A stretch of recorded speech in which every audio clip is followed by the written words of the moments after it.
You could do that. You could do a table in just one cell. Because usually two factors, like two questions. So this is different. Log in here, and then I've got it on another device. Everyone's doing this now. Well, just because everyone's doing it doesn't mean actually, if it's safer than the Anyway, it's not unusual. How's that? Well, like I said, I haven't done it with two different devices. I've always done like two questions or three questions. Yeah, that's the questions is a whole different. Yeah. The two factors to answer questions.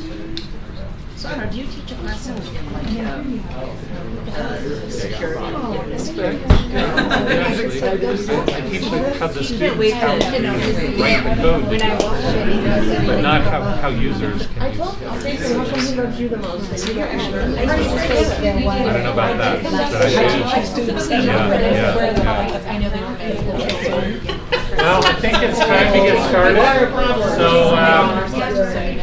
So we'd like to welcome everyone to our study session, and appreciate all of you being here. Those who are listening online, we appreciate you participating as well, and we will go ahead and get started with our enrollment history and projections. Superintendent. Thank you, President Clement. Appreciate Rob and our business services team being here today. Appreciate the work they've done in preparation for getting this ready for publication, for distribution. So I'll turn the time over to Rob, and he can introduce his team and direct it from there. Thank you, Superintendent. We have a new member, and we didn't let him know what he's going to need to do at his first board study session. That's the best kind. So, Derek, can you just stand up and just say hello to everybody? Hello, everyone. We'd like to welcome Derek. Derek is our new Assistant Director of Budgets, and we're excited to have him on our team. You know Derek, or may know Derek. He was in transportation as our GIS guru and worked hand in hand with Jason in boundaries and some of the data with lassoing students by unit, by area that board members have asked for. Derek has been an important part of that, and he and Jason are going to be a fantastic team, and I'm just excited to have Derek here. We also have Robert Boyer to Derek's left. Hey, Paul, how are you? Councilman Hancock. Paul, I just know Paul. Anyway, Councilman Hancock from Lehigh City. Grateful to have Paul here. Paul's not on our team as far as the business team, but he is on our broad and community team. So good to see you. But Robert Boyer, he's our Assistant Director of Accounting. Steve Reese is at a soccer game with his daughter, and so he's not able to be with us tonight. And of course, Jason will do the lion's share of our presentation tonight. This is the starting point for our budget process. We need to know how many students we have so that we can project the revenues, so that we can talk about what are the priorities and how do we support teachers, students, and families. This is the starting place. And so our budget process is already in motion for FY24. And so we rely heavily on this document and the good work that's done by Jason, led by Jason and by our team.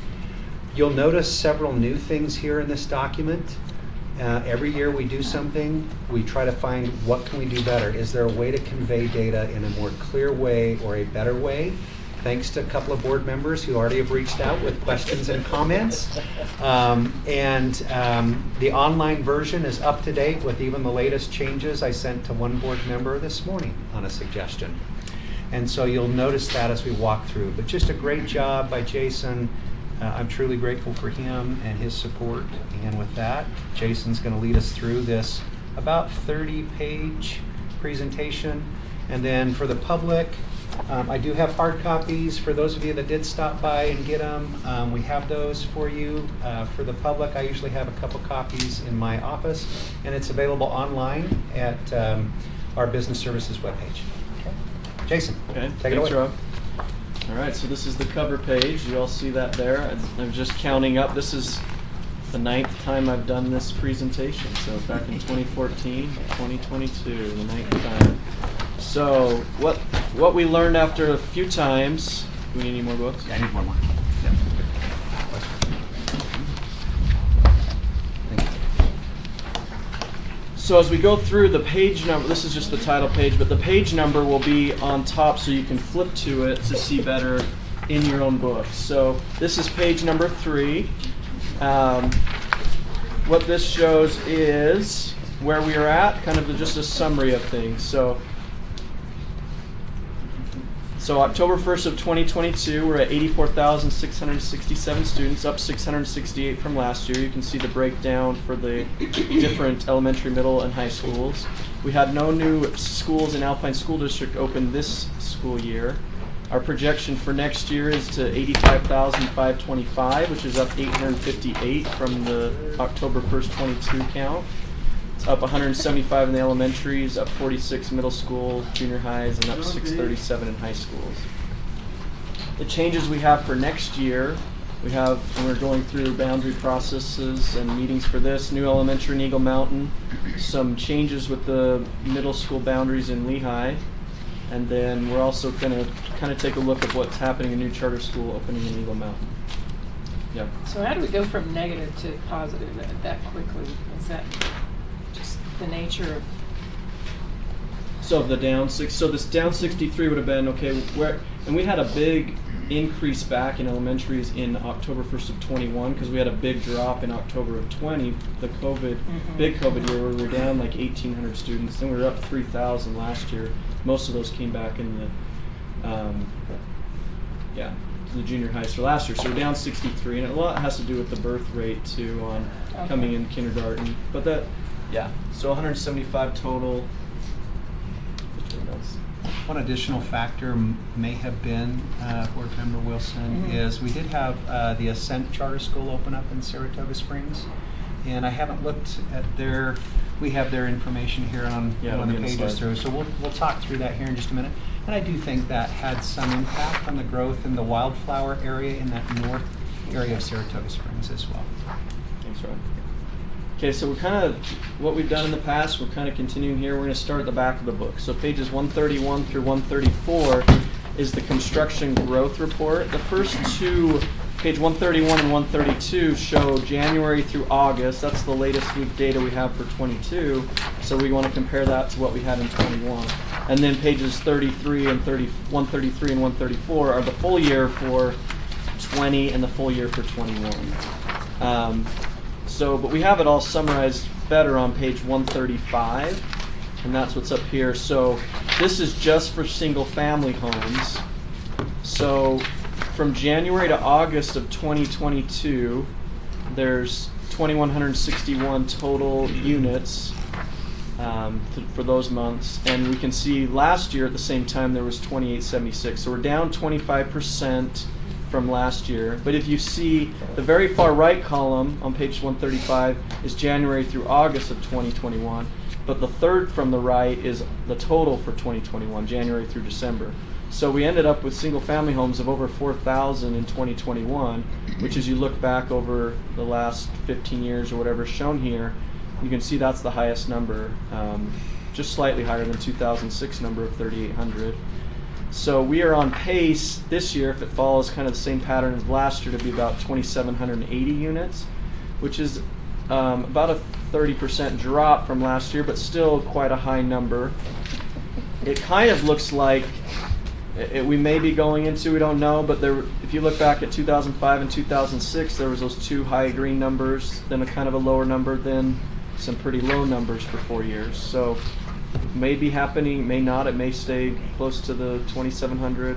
Just kind of looking at what's going to happen with building growth. So these are new builds, right? And just single family here. The next slide is page 138, and that is for multifamily. The other ones don't have very big numbers, the cabins, other things. So 138, this is multifamily, and we've seen lately this has been the biggest change in the building industry, is just how many multifamily condos, apartments, those fit into these categories. So again, we're down 25% from the same year, January through August of 2021, but still on pace for about 3,300, which is still going to be one that will turn the biggest 4 years. but slightly down the 5,200 that were the units in 2021. The increases here in Eagle Mountain, Lehigh, Linden, and Orem over January through August of 21 to 22. From the building data, we're going to go back to page 121, and this is the birth data. So birth, and we track this because we look at the births in a certain year, and in that year we break it up from January to August and September to December to kind of differentiate school year when they're going to start. But we look at what the births were, and then 5 years later what it turns out to be in kindergarten. What this is showing, and we've talked about this before, from 1994 to 2008, the births in Alpine School District were increasing an average of 5% per year, year over year, 5% more each year on average. And then in 13 years since, it was flat for about 10 years. The last 3 years it's kind of gone up, but we're at about a 0.53 average per year the last 13 years. But like I mentioned there, this last year for 2021 data, we were up 2.8%, the year before 2.2%. So the last 3 years were about 2.4% average increase the last 3 years. So for 10 or 11 years we were flat, and we can see it better on the next slide, page 122. This shows graphically. So the top chart is all births in Utah County, and this is by the address of the mother. So even if they were born in Logan but live in Lehigh, or born in Salt Lake, live in Alpine, so it's where the address of the mother. These are all births of Utah County. Then we have them by city, so that middle one is estimated for the births for Alpine School District, and then the bottom line is our kindergarten enrollment. And you can see the top of the chart has dates, years that are the birth year, and the bottom one has the enrollment count for kindergarten 5 years later. So we see in 2020 we had a big drop in kindergarten from 5,700 to 5,500, where they kept kids home during that 2020-21 school year. A big jump back of 6,100 the next year, and we've dropped down for kindergarten, but just kind of slowly following that line. And we're about 82 to 84% of kindergarten enrollment from the births 5 years before. And so it stayed pretty consistent you can see on there that gap's been pretty consistent the last 15 years or so. And that's enrolling in public school. In Alpine School District schools. So if it was a charter public school, it wouldn't be in there. That is why the difference there. Some of that maybe we'd have to look at the numbers there, but probably of that 17%, 12 to 15% charter schools in that number. Jason, how will full-day kindergarten affect that? Will you be able to adjust that for? Well, with the full-day kindergarten, because we even have that some this year, we don't really differentiate. It'll still just count as one, but So not as... whether it's a part-time or full-time, you're counting it as kindergarten enrollment. Right. Yeah, for when we're having to do FTEs, that'll change a little bit, having to... Right. My thought on that, Superintendent, that's a great question. And I think anytime we have our optional extended day K and that expansion that will likely occur next year and the years thereafter, about 3 years worth of data will help us get a good picture as to what that will look like down the road. And whether or not that will see an increase in the number of families that choose to have their kindergartners come to a full day experience or not. But I think about 3 years worth of data will help us zero in on that. It might be interesting to survey parents of first graders, because we do have several schools where we have a bump between the kindergarten enrollment and the first grade enrollment. Yes. And I know at some of my schools it's because we have a local charter that has all day kinder. And so people will take their kids to the the charter for kinder, and then they come back to the district school for first. What my question was leading to, will we see a greater enrollment because of that offering? I think It might we be will. interesting I if think we it's likely. surveyed those first grade Likely, parents but- to try to find out what the percentage is, maybe, I don't know. Yeah, we can track that as we grow, because every year on all the data we have, we say, okay, because the year that the 2020, we were like at 78% of what the births showed, and then the next year it was like 86%. These wild swings, those 2 years of the COVID years, and now we're back to kind of where they were before, about 81 to 83%. So it'll be interesting to see as all-day kindergarten goes, if that goes up to 85, 86, just because of that. Yeah, because, and we'll show that later, we have one of our biggest jumps from grade to grade as they move up is from kindergarten to first grade, and that's a big reason why, yeah. What, Board Member Bonner? Yeah. Okay, so this is page 105. We've shown this the last few years, just a special dynamic that's kind of changed with that birth rate being flat for so long.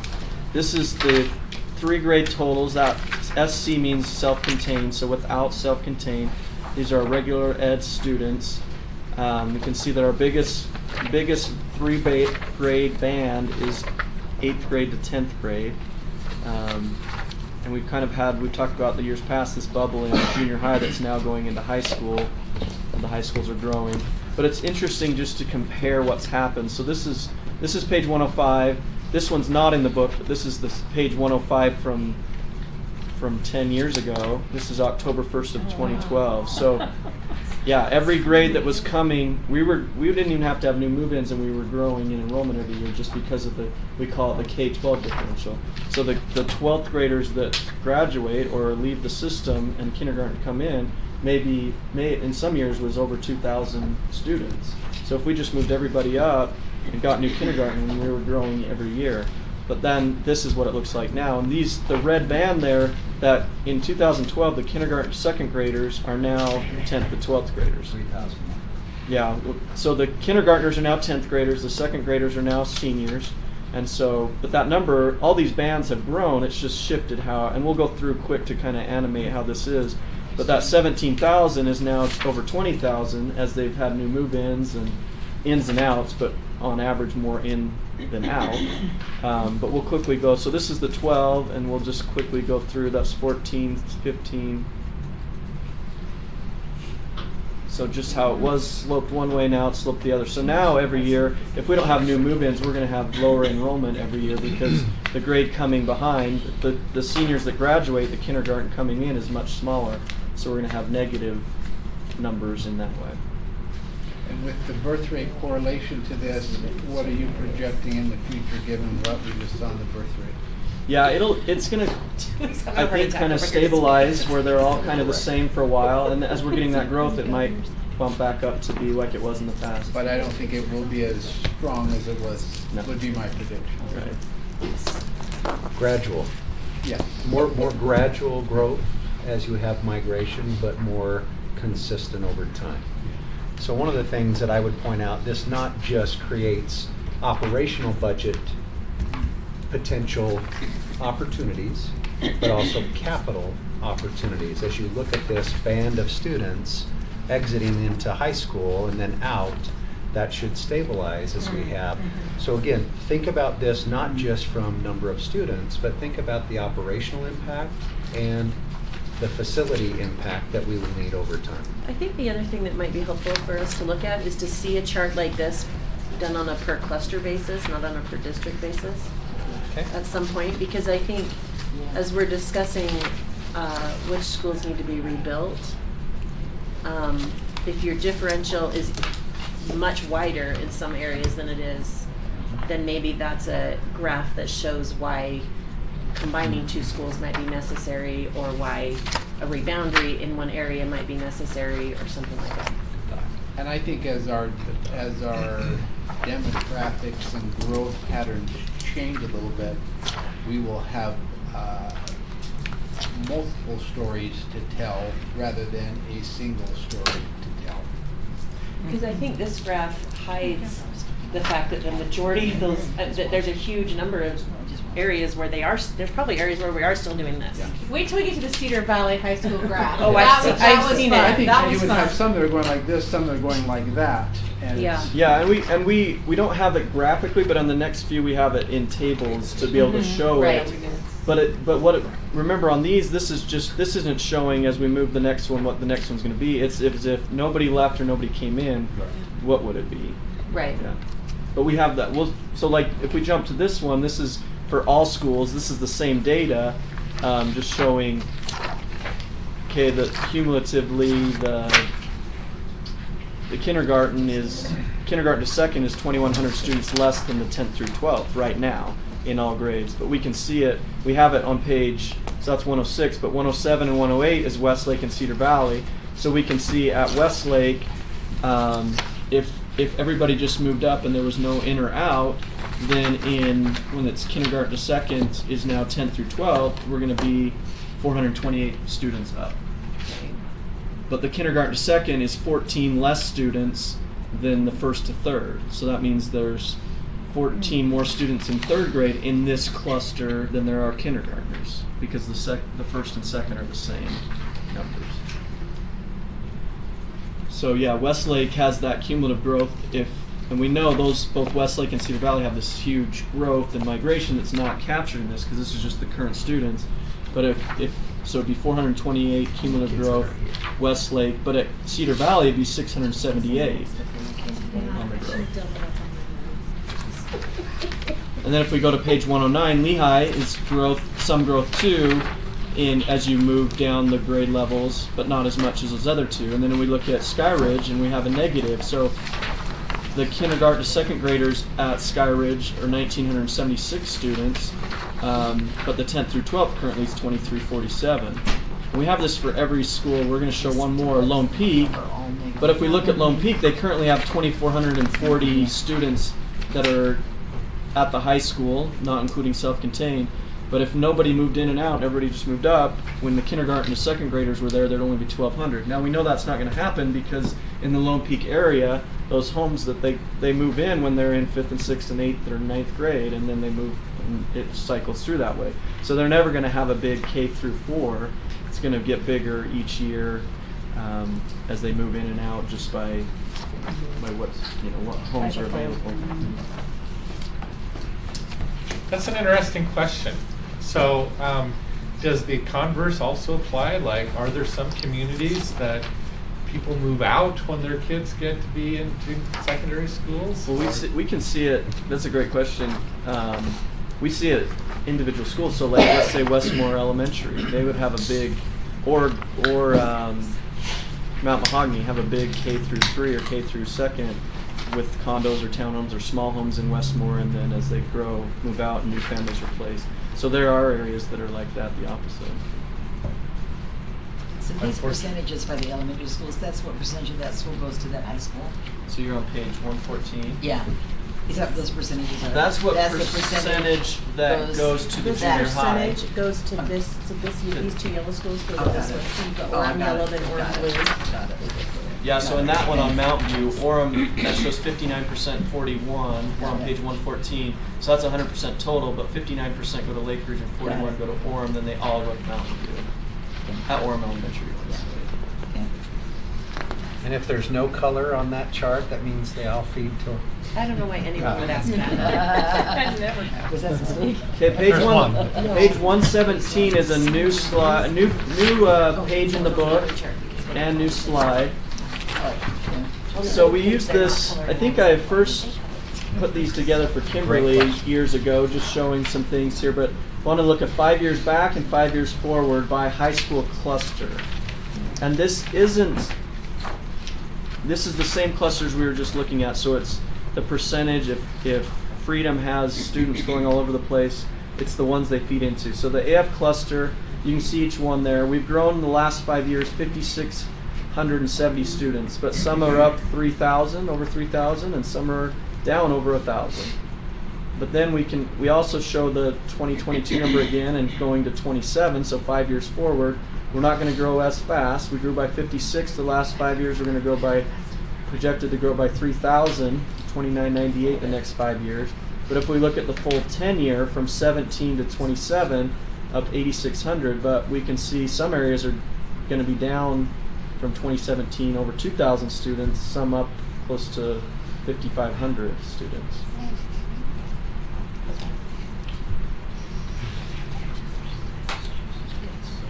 And in the Mountain View area, you see the impact of Vineyard and the growth in Vineyard. You see that growth there.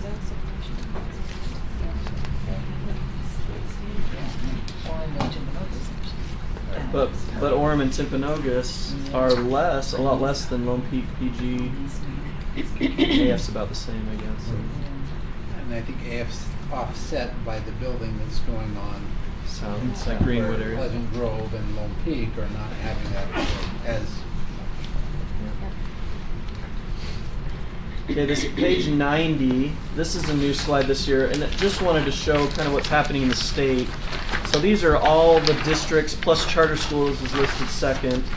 But I just found it interesting here at the bottom. So from 2012 to 2019, the average total state growth was about 10,000 students per year, including charters in all the districts.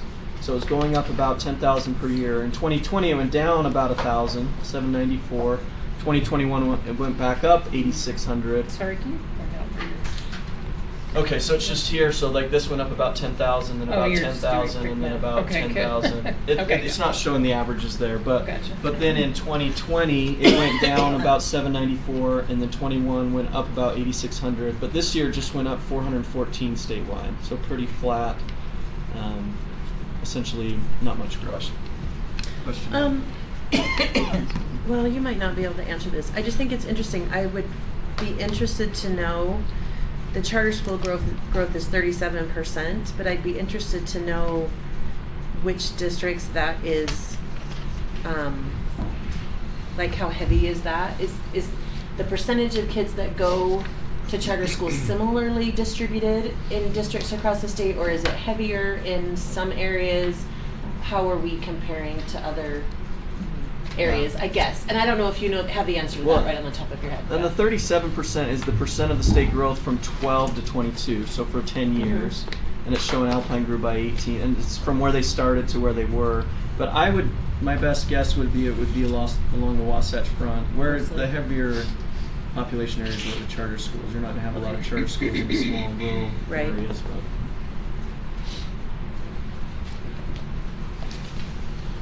Okay. Here is the charter school enrollments as reported by the state. So we show this each year. So growth this year up 697 students for the charter schools that are located within Alpine School District's boundaries. So last year's growth was 204, but we had 388 at Ascent Academy in Saratoga, which opened this school year. So yeah, up 697. Last year was 204. If we go to the next slide, which is page 100, you can see the history there. So we're up 697. Last year was 204. The year before 153, 15. And it shows when there's a new school, the second to the bottom line shows new school growth and then growth at existing schools. So last year we didn't have a new school open, and the charter schools grew by 204. This year the existing schools grew about the same, 204 to 309, but a new school opened to add 388. Okay, this is on page 73. In years past, we've had this kind of by area. We had like 4 or 5 areas. So we had Saratoga and Eagle Mountain together. We had Cedar Hills, PG, and Highland together, different categories. This year we decided to do it by city. So these are just elementaries. So Alpine only has 2 elementaries. AF has 5 or 6. But you can see in each one there. Pages 73 and 74 show every city. Other than in Eagle Mountain, we included Cedar Valley Elementary, but when we went to averages, we didn't include Cedar Valley in the averages for the total number of schools or the enrollment at Cedar Valley since it's so low. So we can see that each, some are up. Eagle Mountain, Saratoga up 321, 152. Lehigh up 44. American Fork up slightly. But we can see it graphically on page 77. So this is the slide here, elementary totals by city, and this gets a little more congested in here with more cities, but this kind of shows what's happening. So the highest one there, that this is just total number of elementary students by city, and it's by the city where the school is located. So if you have a school that pulls from multiple cities, it's just going to be in the city where it's located. So Lehigh there having the most students. Orem was number 2 until this year, and now we have Eagle Mountain with more. You see Saratoga.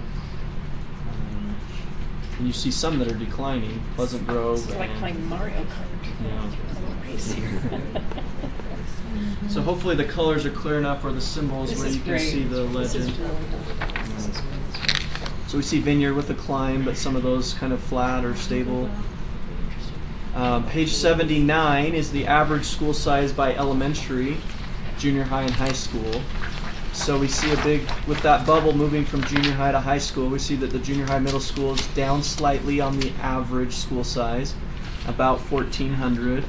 The high school is now jumping from about 2,000 to over 2,100, and the elementary is staying pretty consistent, around 700.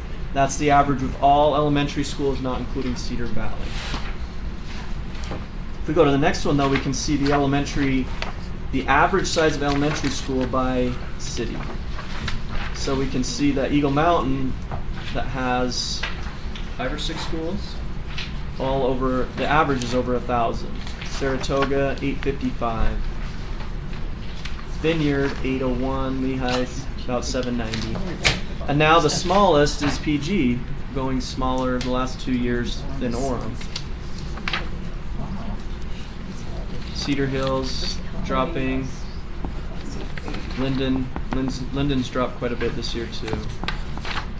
Alpine, it looks pretty stable the last 3 years there. So this was a little upgrade we made, is just making it by city rather than by area. This one, it's kind of hard to see up here, but if we turn to pages 58 to 67, we're going to have 10 different cities listed. And this isn't, so this is every school, and this one's different than the last ones. The last ones have been if part of the school went to this cluster, like 40% went here, let's say Brookhaven, splitting up between 2 different feeders, it would show there. But what this is showing is by clusters how they meet together when they meet as cluster principals. They meet in groups. So this is going to show the total enrollment at every school, but in a graphical form. So the first one there is American Fork, seeing the high school at the top, then the junior high, then all the elementaries. Then you got Lehigh, or I guess you have Cedar Valley. And if we need to look at that on page 59, I guess, you can see that steep slope of Cedar Valley High School. Very steep. Very steep. Very Julie says steep. that's because they're the aviators. Taken off. Taken off. But It's a lot of G's. It's like a satellite. I think that's so much steeper than Frontier because it's 4 grades contributing to it rather than 2. If they were both 3 and 3, they'd be that one would come down, the other one would come up. They'd be similar slopes. So we can see, and it's interesting if you go to the Lehigh one on page 60. Is that what that one is? Yeah. You can see what's happened as we've opened Westlake, as we've opened Skyridge. There's a drop and then an increase again, a drop and then an increase And there's again. vineyard right there. Yeah. Trail side. Yep. Is that a vineyard? This is trail side opening up. Yeah. Yeah. So hopefully those are helpful this year, adding That's those, trailside. all 10 of those. We Right can there. see Skyridge having a drop when we pulled the 9th graders out. The last one, Westlake, as we, I guess the one drop would have been when we opened Frontier Middle School, and then the next drop when we opened Cedar Valley. So 58 through 67. The next one we're going to jump to is page 15. This is going to give us kind of a history of that K-12 differential. Again, that K-12 differential is when 12th graders leave it's counting the 12th graders the year before and the new kindergartners, what the difference is. So on page 15, if we look at 2005 or 2010, we were getting about 1,500 more kindergartners than 12th graders that left the year before. So we could have a year like in 2010 where we grew by 1,600 students, but we only had implied migration of 85 students. All our growth was on K-12 differential. Now if you fast forward to the last 3 years, it's the first time we've had negative K-12 differential. So back in 2020, again in 21, and this year we had a negative 667. So although we grew by 668 students, we had a K-12 differential of negative 667. So that means we must have had a net 1,335 of move-ins to be able to offset that negative K-12 differential.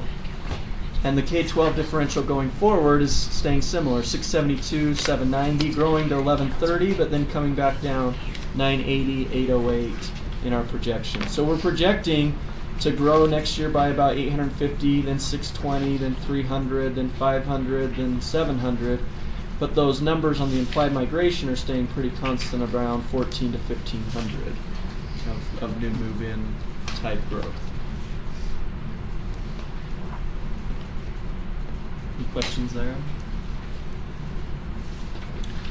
So anything pop out to you in terms of how these numbers should affect policy or strategy as we move forward?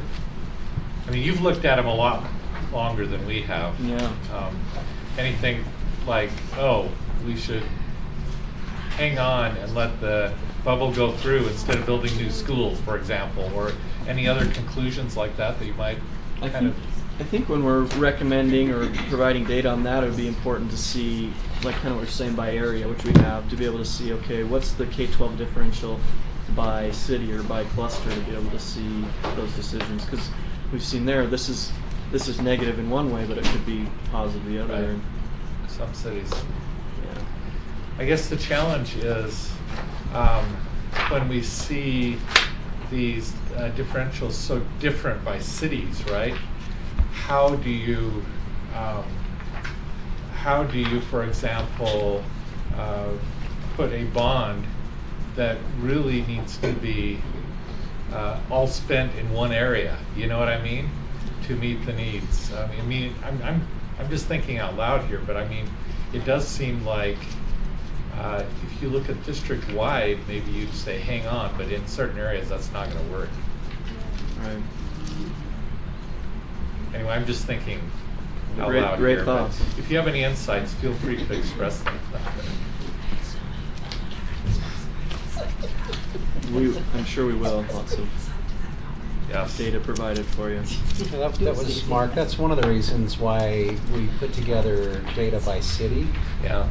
and data by cluster or feeders.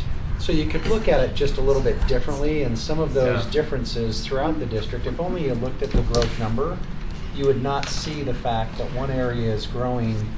And I think that 5-year chart, the 5-year +5, I think that one really was interesting. And that came from a board member saying, hey, can we look at this data by cluster? And so the team put that together. But I think it shows a different picture, that this one's up 3,000 students, this one's up 2,800 students, this one's down 2,000. So I think providing that data for you to ask additional questions, I think this gives you better information to make, hopefully, better decisions as you appropriate scarce resources and meet the needs of students throughout the district. And can I give you some feedback? I love the pictures. If you don't like it this way, let's look at it this way. Yeah, the charts are very helpful. Sorry, the next slide is not a chart, but That's it's a okay. table. But we'll get to Okay. another one. Well, charts are So this fine. is the move up as they move from one grade to the other. We've What shown page are you on? page 16. Because I. Page 16. So this is district-wide, Oh, but I it's was looking. district-wide what happens as they move from grade to grade. So we see that kindergarten to first, as we mentioned earlier. So this last year there was 100 more first graders than last year's kindergarten, and so forth going down. So we see the biggest jumps from kindergarten to first, but the biggest one each year is 6 to 7, as they come back from wanting to do a homeschool or charter school or something, and then get into our secondary system, moving into 7th grade. On average, you know, we're around 3 to 400 there, and going forward we have it projected at 400, 380, 380, 384. Another big one is 9th to 10th in the 300s. We have a negative from 11th to 12th, and then the bottom one just shows the 12th to kindergarten again, that K-12 differential. Is that 9th to 12th different in areas where 9th graders are at the high school? Does that shift them down to be 8th to 9th instead? Oh, the 9th to 10th? Uh-huh. I believe it would, yeah. We can look back. I think with Skyridge we saw that, now that's changed. So Okay. when we're projecting, we had to kind of change some things because, yeah, the biggest jump, we see a big jump. Like one of the biggest jumps we see at a specific cluster is like AF Junior. When we look at the 6th graders that should be feeding in there, it's usually 100 more 7th graders the next year than the 6th graders that we thought would go there. That's because And we're we- letting so many out of area there. And that's what when we use it, we don't say, well, how many 6th graders are there in the system, and we're going to say that's how many 7th. We look and see okay, in the past there's been this many sixth graders that should be there, but it's 100 more, so that's what we're projecting the seventh grade number. So we do that with every grade and every school to be able to get as accurate as we can. I do have to say I'm still concerned about that. When you look at the projections for Mountain Ridge, they're not pretty. Yeah, and that's coming here on the next one. So, or the next couple. So the next slides are pages 22 and 23, which show next year's projections. So the 2023 projections. And so you should have both pages be able to see them both open there. 22 and 23. So, like we said before, it's up 858 total, but some of the ones here, they're highlighted.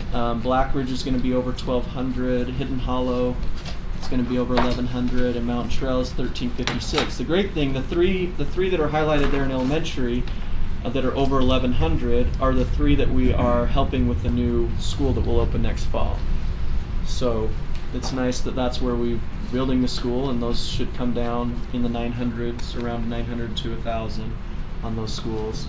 Over on the secondary side, we see that Frontier is going to be up another 113 and Willow Creek up another 106. And then, of course, Cedar Valley and Westlake are the ones to really take a look at. Cedar Valley projected over 3267 and Westlake 2892. So some big jumps there. And then pages 24 through 29 have the 24, 25, 26 projections. We're going to jump to on the slides here just to pages 30 and 31 for the 27 projections, the furthest we have out. And of course, we're going to say we're the most accurate on next year's, not as much on the 27. Each year as we're projecting out, we're projecting that off the projection, off the projection, off the projection. So we're not sure, we don't have actual numbers. So it's going to be, the margin of error is going to be the biggest here. But we have 1, 2, 3, 4, 5, 6, 7, 8 schools now, elementary schools, over 1,100 that are highlighted here on the slides. So you got Black Ridge, Brookhaven, Dry Creek. I mean, it still shows Hidden Hollow and Mountain Trails. And those aren't with numbers once we relieve them with the new school. These are as if the new school wasn't there because we don't know the boundaries yet. So these don't have the changes that will happen with a new school in Eagle Mountain or the junior high changes in Lehigh with the boundary. If we go to the secondary ones, I've highlighted more than just the schools that get big, but we have Frontier going to be at 2,100 if there was no change to relieve Frontier on Cedar Valley. And then we'd have Viewpoint, Vista, and Willow Creek if there was no boundary changes, all over 1,900. But then I also highlighted Lehigh Junior and Mountain Ridge, projected to be at 792 and 832 if there was no changes. So there's going to be changes at Lehigh with the boundary proposal, which should help that. There isn't anything currently on Mountain Ridge, but would be at 832 in 5 years in 2027 is what the projection shows. At the senior highs, we see that Cedar Valley, almost 4,000 students, 3,967, up 1,023 from October 1st of 22, and Westlake over 3,300. The next slide is the feeder flow chart that helps us get those percentages, and this hasn't changed from last year to this year. It's highlighted in green there that I have on the slides because we calculated last night, Kimberly and David and I put our heads together, and Derek, and calculated what the changes will be with these. But that 52-48 split that currently Lehigh Junior between Lehigh High and Sky Ridge, even with option B, where because we're moving students from both locations, it would be like a 53-47 split. So it's not going to change much on either option A or option B. The next few 37 through 40 something show totals by feeder. So this is graph of high school feeder. This is all schools here on 37. But if we go to 39, we have some updates we made per Amber's request. So this, instead of saying Westlake High enrollment, it says Westlake High and feeders enrollment. So it won't say it in your book, but it will if you print it out online. So this is showing, so for this one, this is, the top line is all the elementary students that feed into Westlake. And then all the junior highs students that feed into Westlake, and then the Westlake actual numbers. And then we have it for each school. So Cedar Valley, Lehigh, Sky Ridge, and we don't show them all here, but they're all listed in the book. So one of the challenges with this graph too is that they're not all the same numbers, right? Meaning that like the Westlake chart goes up to 11,000, but some of the charts are down to 4,000. So it's a little misleading when you look at the chart if you're not looking at the numbers, because it's not comparable. It's not like the same amount of numbers, right? The graph. Just the scale of it. The scale is Yeah, the different. scale is different. Be careful while looking at them. Make sure you look at the scale. Okay, so let's go to page 7. Page 7 shows that the black line is the actual enrollment, and all the other ones are five-year data points of our projections. So you can see in the past, some years we were off quite a bit. If you look at the royal blue there, that's when we had the big drop of 2020. We're like, okay, we're going to grow, and we're just getting back on.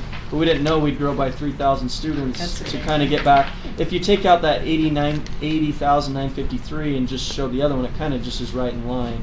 So with that 2-year growth was what we expected. We just didn't expect it to go down and then boomerang right back up. So the red numbers are current projections as of right now, going forward. And you can see a lot of those lines were pretty close towards the end there of close projections. Then our last slide here this is not in the book, but this just shows the percent error. So we have this data back to like maybe 10 or 15 years, but what this is showing, this last year we had 307 less students than we projected, which is a 0.36% error. The last 2 years we were over 2% with the COVID years, but if we look at, and I actually did the calculation, if you take out the last 2, even on the absolute value, just how far did we miss it each year? Not counting 20 and 21, we're about 0.6% error is about the average. So about a 0.5%. And this year a little bit less than that, 0.36.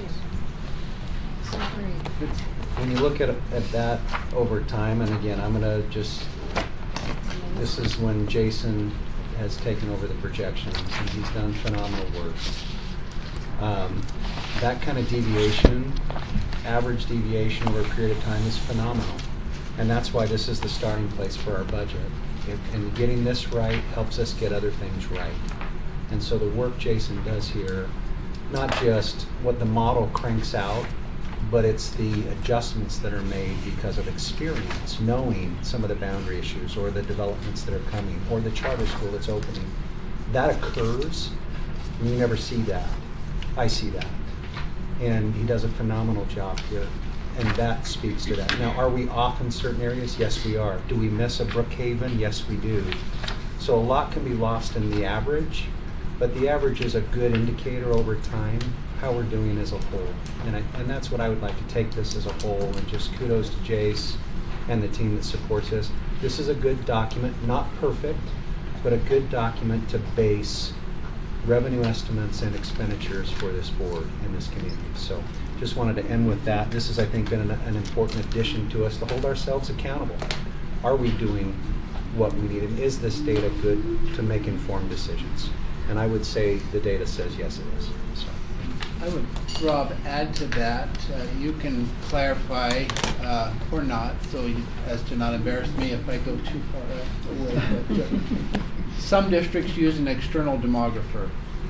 The fact that we do it internal allows, I think, for greater accuracy and greater adjustment and greater demonstration of data. That if you were using an outside person, you would be subject to what you get from that outside person. You can make tweaks and requests and whatnot. Several districts do use an outside source. And where we do that in-house, I think we have the opportunity to tweak that to meet our needs and to adjust it at more of a fine-tuned way than we would if it was externally done. I agree. So I would not embarrass you. I think that's astute, and I think we hold ourselves accountable because it's internal. And I think, again, kudos to Jason and the team. If you're off and you have an external person, you can just Hey, blame them. They didn't do it right. Yeah. This is Well, us. This but, is us. It's hard to control birth rates. We're constantly trying to make it better. And again, we'll take some of the feedback here and try to, the other significant part of Jason Sundberg is Katie, his wife. And if I would have known she was here earlier, I would have recognized her, because our spouses are just such a big part of who we are, and they sacrifice so much. So thank you, Katie, for all you do. With that, any of your questions, that completes our presentation for tonight. I don't have questions, I have comments. Such a shocker. So I will try to be brief. Okay, so page 22, when we're talking about the projections for next year, these ones are going to be our most accurate because they're the ones that we're closest to, correct? Like that's a correct assumption. The other thing I'm concerned about is any school that's really under 600, we're subsidizing in some way because we really need to have a 600 student enrollment of WPU to really cover our costs per enrollment. Obviously, school sizes vary slightly, but for our elementaries, we really need to have 600 kids in a school to be generating enough WPU to cover our costs. Correct? I just want to make sure that I'm articulating in a correct assumption. I would say that is the target, that sweet spot between 600 students and 800 students. Right. Yes. Now, the one factor that I would add to that is teacher tenure. So Right. again, that's going to be something that's going to create... That we don't control that, we right? don't That will control. impact. That's going to create a big swing. But just as kind of like a generalization, 600 is kind of Around our 600. optimal, right? So my concern is that based on these enrollment numbers, we have 22 elementary schools that are going to be under that 600 enrollment target, and we have 9 that are going to be over 1,000. I realize that we're making a change in Eagle Mountain that will impact 3 school communities. But even with that change, one of those schools will for sure be over 1,000, and the other 3 are going to be in the 900 department. So I don't know that we're really fixing a problem so much as really postponing it for a year or 2. So I think that's a challenge that we're facing, is that I think there's a little bit of a dynamic of, will we just have one problem area or one city area? That's not the issue. We have municipalities across the board where we're seeing declining enrollment or exploding enrollment. And I think the challenge we're facing is a district-wide challenge, not a specific to one area challenge. And I think that as we see declining enrollment in some areas, that subsidization of those 22 elementary schools as of next year, while we have 9 over 1,000, is going to continue to be a challenge that we face. Another comment is when we flip to page 27, I know that the number one priority on the bond was for us to build a middle school in Eagle Mountain because of the growth numbers out there. And part of that was because we needed to drop down 9th grade from Cedar Valley while also relieving Frontier. So we would really be addressing 2 school overcrowding issues at the same time. So one of the things that's kind of interesting is that if we go with the assumption that a middle school does open in the fall of 2025, if you take the enrollment of what Frontier will be, like when you're dropping down 9th grade to the middle schools in Eagle Mountain, you're still going to open both of those, even if you split it right in half, both of those middle schools will be like at 1450. And then Cedar Valley High School will still be number 2 in high school enrollment numbers, even with that school coming and potentially alleviating issues. So once again, my concern is that we're buying ourselves a year or 2. And that's just, I just want to point that out. And Jason, I really appreciate the fact that you've done this by city. I think one of my frustrations is that sometimes when we go by averages, when you're not average, and my areas are not average, it's sometimes hard to feel like maybe the full story is not being told. And I realize that data is an important part of it, but you also have to look at the numbers, right? Like the story behind the data. And I appreciate that you have added the city breakout, because I think that does tell a different story. I mean, even when you're looking at the enrollment numbers and the averages for the elementary school, that when you have some areas that have half the enrollment, and then in Eagle Mountain they've got their average enrollment of an elementary school is over 1,000, I think that is also an interesting part of the story. So I appreciate the fact that you've added new slides and taken feedback so that you've also broken it down by cluster, because I think that is a really important piece of this. So I appreciate that you have taken the time to provide that additional information. So thank you. You're welcome.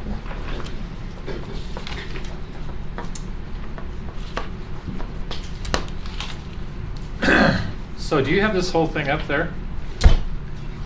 Is that what you have? Yeah, we can pull it. we can pull it up. Okay. Yes. Yeah, Do you it's guys online. have any questions about any particular chunks that you would like to talk about? I found it fascinating. I guess I was wondering how we could possibly cover this in one study session.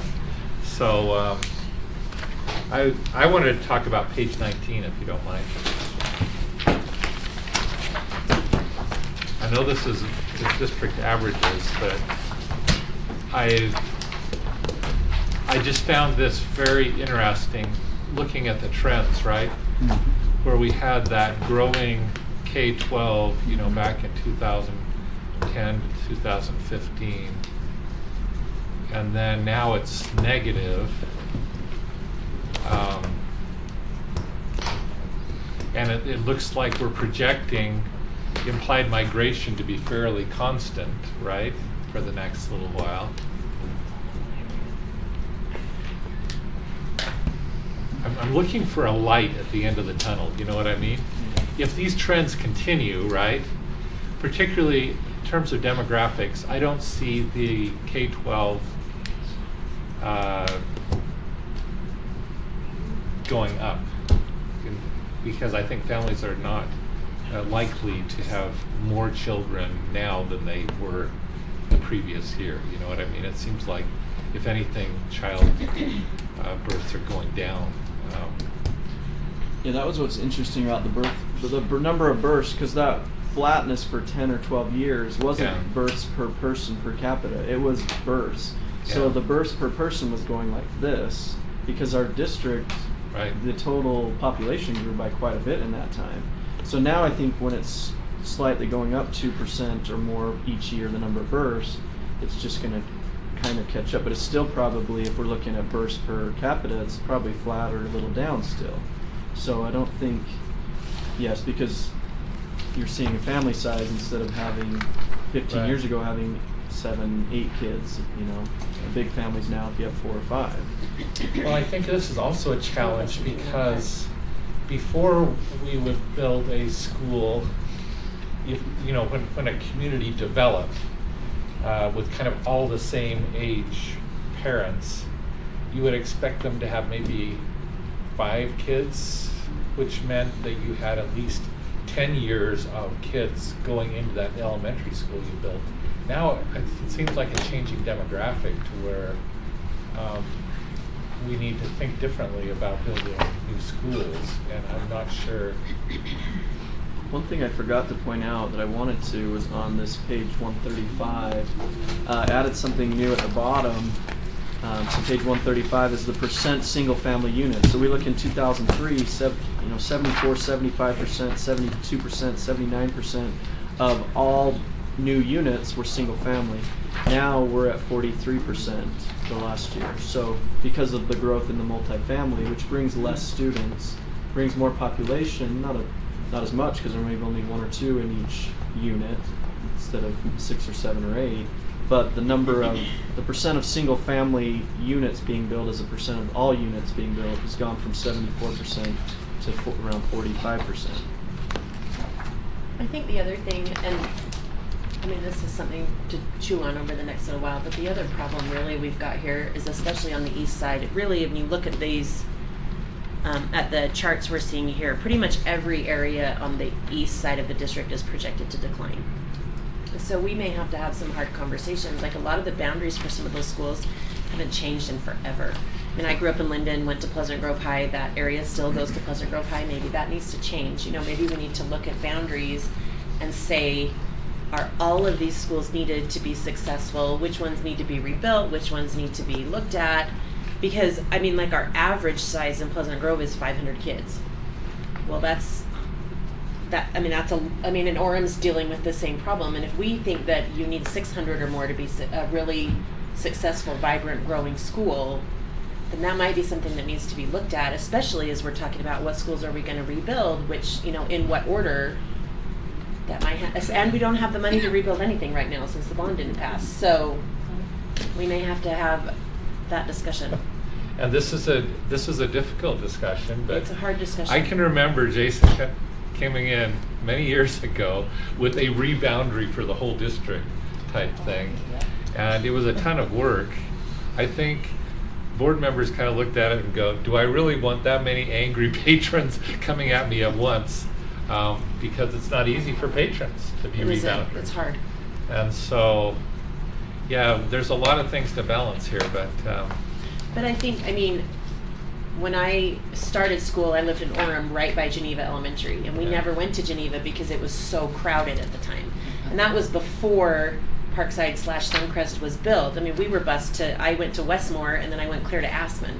And so Orem was super busy then, but then that boundary stayed the same for 40 years. We just barely changed it like a couple of years ago, even though Geneva had plenty of room. And I just think it might be time, and maybe the area has changed enough over 40 years that it's time to look at boundary changes. And I know people will not like it, but maybe it might be in the best interest of everybody. I guess the difficulty is there's no boundary that's going to alleviate some of these problems in Eagle Mountain, right? Because No. there's we can't move them into Orem schools or No, other growth it schools. won't. But if we looked at consolidations in some areas, and then we sell some properties, that gives us money to build where we truly have it. Because it's hard when you have, most of your area has exponentially more than schools in other areas. And so I understand why parents are frustrated. When you've been at a school with 1,100 kids, that is an experience. It's much different than being at a school with 500 or 600 kids. And so I think there's some things, and I think your comment was supposed to be funny, but I hope we're not looking at things about people being angry, right? This isn't about not making people angry or not making people upset. It's about doing the very best thing for our kids. Or like, for instance, in my area, when teachers have 38 fifth or sixth graders and they look at averages and it feels like a slap across the face because that is not the reality in their classroom, right? So I hate averages personally. It's awful when you live where I do to look at averages. And it's really hard to look at teachers and say, I know this is what it says, but that's not your reality, and I'm really, really sorry. Anyone else have a chart you'd like to talk more about? Well, I'm just going to articulate the very thing you just said is the very thing that's very unpopular in our area. The idea of selling properties that are used to build schools outside, it's not a very popular thing to and I think that it's part of why our bonds sank. And if there was just a way that we could project the cost of the school more onto the community itself, and I know we've talked about impact fees, but I think we need to inform our community that if you really want the area that's getting the new school to be vested in that, you need to talk to our legislators about impact fees. But I think what I was trying to bring up by saying how the demographics of the area have changed over, 35 or 40 years is, like I said, when I grew up right by Geneva, I never went to Geneva, even though I was easily within walking distance of Geneva, like not maybe half a mile. And then after I was done, they built Parkside or Suncrest or whatever we're wanting to refer. It was Suncrest at the time, right? And that was needed. Both schools were totally full. Well, now both schools aren't needed, and they probably are not ever going to be needed again, both. Does that mean that we shouldn't at some point rebuild Geneva? Not necessarily, but does it mean, so we should hold on to that property and we shouldn't maybe sell it until we know what we need and things kind of settle out. We should be cautious. But the reality is both of those properties will probably not be needed again. Oh. Just because, when I grew up, every house on our street had 6 or 7 kids, and now that's not the case. I'm doing my part, but, but it's just, the demographics have changed enough that, I guess, to me also, how small do you let a school get before you say, this is not in the best interest of those students? That's a hard question. Well, I think talk to the people that fed into Centennial when, oh my heck, well, who closed? Hillcrest. Hillcrest. I was gonna say Green, never mind, not Green Oak. But that was awful when that was happening, right? There were some really ugly things that were said. And then in hindsight, everybody that became part of that new bigger school, parents said we had no idea what was possible when you bring that many kids together. And so I think sometimes it's just being open to the possibilities. Nobody likes change. That's the only thing that's constant, right? We like our little communities. We're very attached to our faculties and our staff. We are incredibly loyal to our administrators. But we have to do something, right? We can't just keep going where we are. That's not really fair to anyone. So I think that would be my hope, that we could just be open to possibilities, even if it's not the very first thing we think is great. And I think superintendent said it best somewhere recently. I don't know where we were. This will force us to think outside the box, right? We can't fall back on our usual plans, and that is a little bit exciting. You know, one additional thing, Jason, go to page 121. Just wanted to point out, I wrote down 3 comments: boundaries, merger, consolidation, capital. So that's been the discussion that we've talked about, those 2 things. But there's one other thing I want to point out, and that's the impact of choice. And this page shows that to me. If you look at the ASD births by school year or the percentage, we've actually gone up ASD births of 2,000 over a 20-year period. So about 1,000 per decade. But parents have more choices, and so they're choosing. Those students aren't coming to Alpine schools. And it makes it more complex in the projection piece, especially when you zero in to a micro view of a school community, because parents have choice. And that's the intent of the legislature with some of the policies that have been passed. So choice is something that we're going to have to face today, tomorrow, and into the future in whatever form, whether that's homeschool options, online options, charter options, even private options, or even voucher discussions that are likely coming in the legislative session. So I just wanted to bring that piece up too, is the births have increased, but many of those families have chosen to take their students to other schools because they have more choices. So those are the 3 things that I wrote down: boundaries, consolidation, mergers, etc., and then the impact of choice. And I think we see that here on this slide. We were 96% of the births in Utah County back in '02, and we're at 81, and we've been pretty flat, Jason, about 81% the last 4 or 5 years. Yeah, and that's the percent of kindergarten from the ASD births. Right? Correct. Yeah. So again, I think that's just one other component that as policymakers you need to wrestle with. I had one other point that I just wanted to talk about, and that was surprising to me on page 135.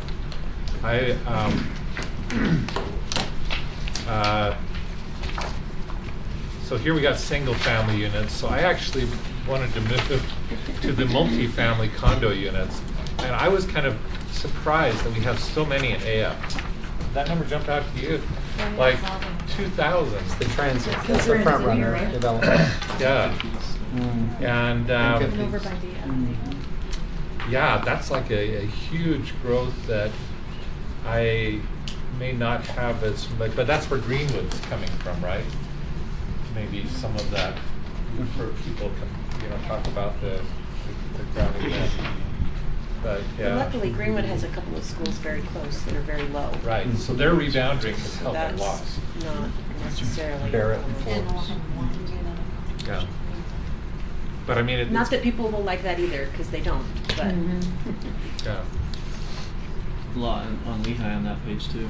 1,500 last year, and Yeah. already over 1,000 this year. Anything else you guys want to talk about? Just one thing really quick, Jason. I know that we kind of have a formula that we use single family homes, like how many students we expect from every single family home versus like multi-family condo units. But I wonder, are we starting to see a shift in any of those numbers, or are we not seeing that yet? Because I'm wondering, as housing prices are skyrocketing, if it's really pricing new families out of purchasing single-family homes. And so are we starting to see a change in the formula that we use for multifamily homes to determine how many students we expect from those areas? Are we seeing that, or are we not there yet? I think we'll see that, and Derek's helped me a lot with that, putting those together, those students by address, or by address point, seeing those things. So I think we'll be able to see how that changes by the type of unit it is. You're saying you haven't verified it yet? Right. Okay. Yeah. But we did have to adjust that formula before when we had the big single-family homes in Lehigh that they weren't having any kids. So two things. That data set's fairly new. Yeah. I mean, we've only looked at that data set for, is it 2 cycles? 2 or 3 years, and it hasn't driven what we do in the projections. There's different things we use for that. It's a lot with somebody planning a boundary that we look at things like that. Yeah. So it's new data. So it's 2 cycles, something to watch. But I think once you get 3, 4, I think you might see a pattern emerge because of the affordability of housing changing that dynamic significantly. But it's too soon. Early to tell. Too soon. But I think we saw that in the last recession when we thought, okay, a lot of these homes in Eagle Mountain, Saratoga, they're going to be starter home, then they're going to move somewhere else, and they just kind of stayed. I think Scott saw that at Frontier and other, it's because of the track. Other questions? The only other helpful piece of data I could think of would be the capacity of each school. You know, when you look at the enrollment number, if you don't know the capacity of the school, then you really don't know how tight that number is. I like that, and also I would love to know which schools have portables and which ones have satellites, because I think that makes a difference. This is not really good. We've been given We that get that spreadsheet data before. from It's- Frank. Alpine, We have, yeah. Alpine facility stats, it's been updated for FY23, and it's a Google sheet, and so it's been shared. Just, if you just search for Alpine facility stats, I didn't know it was FY23, updated. it's awesome. there. Yeah, Frank and his team, Kimberly, Frank and their team do a great job with that. Thank you. We can just stick it in there. Yeah, it's there. Okay, President Clement, are we I don't have any other items. done with that item? So, Okay, let me transition to a couple others. Jason, Rob, your team, thank you very much. I think maybe my takeaway from this is that maybe this should be plural, enrollment histories and projections, because I think we're getting the sense, and Jason, you've done a great job of showing there's not an enrollment story, there are enrollment stories. Or there's an enrollment story with multiple plots or themes, multidimensional, multifaceted. And I think it behooves us as a leadership team and as a board to look at the multifaceted nature of enrollment.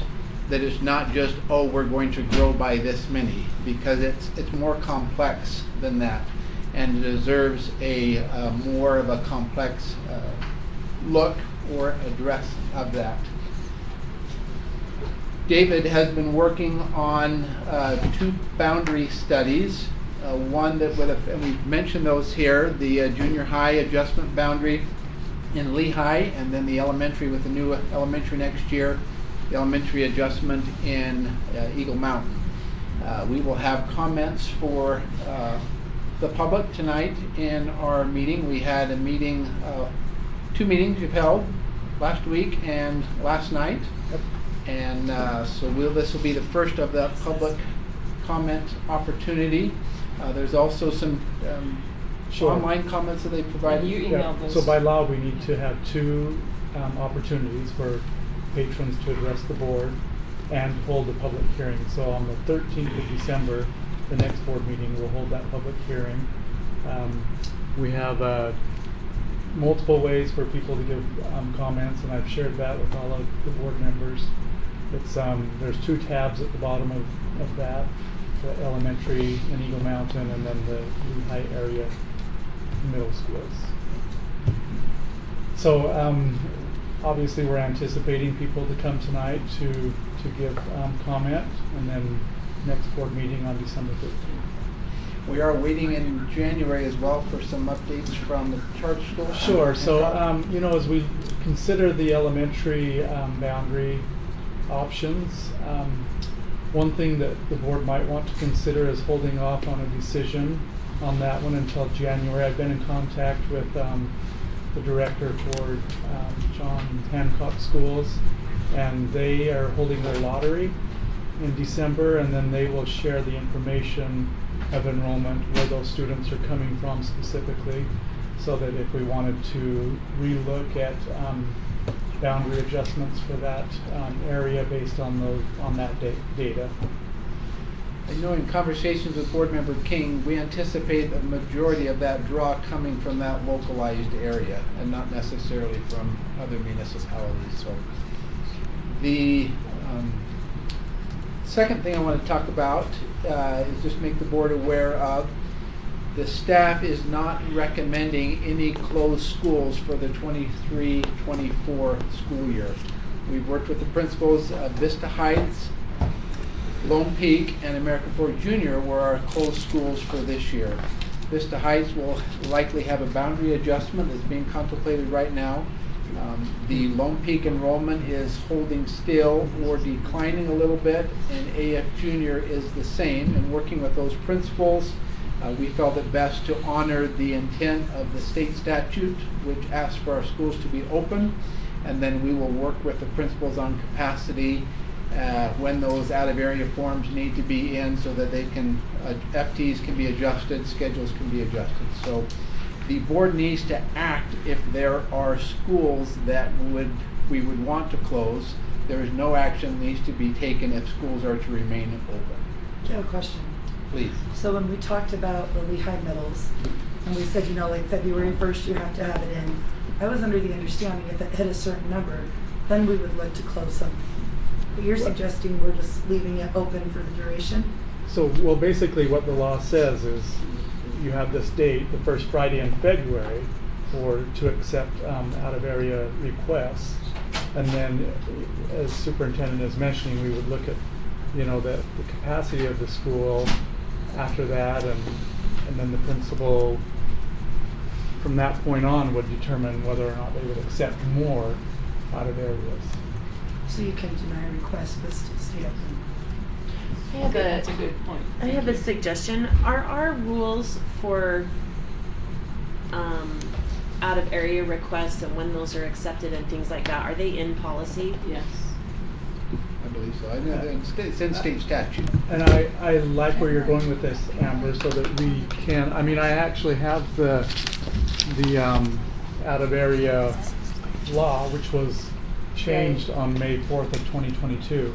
So I think we need to take this, probably needs to be look updated. at the policy and make sure that it's aligned. When I talked to my administrators of the school that's been closed, they said they're pretty much accepting everyone now, so they're not super concerned about it. But what they were concerned about is situations where they have students who say, I'm at XYZ school and I don't like my English teacher, so I want to transfer to this school. And they said, if we're open in the middle of the semester or whatever. Sure. And they're like, if we're open, do we still have the ability to say, no, go back and talk to your principal, work this out. If there's not a way to work it out, then at the semester, let's talk about moving you over. But if there's not a significant reason to be moved, like just right in the middle of a term or whatever, that maybe we should have kind of some rules of, we do these changes at the semester unless there's an emergency, or even at the end of the term. But rather than, like they were saying, they get requests every single week for kids to transfer into the school. And they're like, most of these kids, unless it's an emergency, they shouldn't be transferring in the middle of the semester. So I've just wondered if we're looking at policy updates, could we maybe look at some of those things that say, hey, we're totally open, you're welcome to come, but let's do it at the semester instead of, because that's really disruptive for the teachers and for the classes and yeah. So, Craig, could I come to the next policy committee? Okay. So I think we need to take the updates to state statute, look at policy, and then make sure that we're in harmony there. Anything else on boundaries? Any other questions on closed schools? No, but whoever's presenting tonight, can we include this piece in that? The third item is, given the fact that the bond was not successful, staff would like the board to contemplate, it's listed as a discussion action item, authorizing the staff to open up a district-wide boundary study. That is just giving us the opportunity to look at areas where we may want to consider boundary adjustments. Some I think we would want to consider for this next year. Others, it would just give us some time to look at things long-term and how a boundary might affect and help us mitigate some of the growth challenges where we're not building new schools at the rate that we anticipated with a successful bond. So it doesn't mean that boundary adjustments are going to be made district-wide. It just opens up that opportunity for us to start studying that. That 120-day requirement, we moved that timeline to the end of the school year so that we could start the process over the summer and the fall to have things in place so schools weren't adversely affected by that. This is a variation in that timing. We would need to be sensitive on significant changes in how it would affect school, because this timing would not be up until April or so. FTEs would be allocated, some hiring would be done, and so I'm not recommending that we act so hastily that we significantly disrupt schools, but that we start the process so we can look at some of those boundaries that may need to be adjusted. And that would be something that the board could act upon tonight in board meeting after discussion if there's a comfort level to do that. And then David and his team would start that process of the capital team would look at that and say, where do we want to start those discussions? And that could consider boundary adjustments, could consider consolidations, other opportunities to address some of the opportunities and challenges suggested by our different enrollment trends. I fully support it. So do we have to notify parents or just do it in a public meeting? So the notification triggers when we notify city officials and patrons affected by that study. What we're asking is for the board to come to a determination if they're authorizing the staff to start moving forward on that. So the notification, if the board approves that tonight, that's not the official notification. That enables the staff to move forward to notify who would be affected by that. So then notify every parent in the district? Yeah, if we would process through that and say what does this look like and what does that communication look like? And I also have that, it's up on the screen, but I have a copy of that. It's everything highlighted in yellow on the back. So I'll put one of these in your packet. Oh, that'd be good. Again, I think we had a course of action in terms of capital priorities and funding for that. Given that the bond was not successful, now we need to start saying, okay, what are those priorities and how are we going to address those needs? And part of doing that study and looking at that is looking at boundary adjustments and other opportunities. I just don't want our public to consider this like a threat. It's not a threat. To me, it's wise stewardship to look at all possibilities and review those. I think teachers of very overcrowded classrooms would be grateful for the look at it. President Clement, that is all. Thank you. So we'll now adjourn and meet back at 6 o'clock for our board meeting. Do we have closed session first? No. Agenda.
What does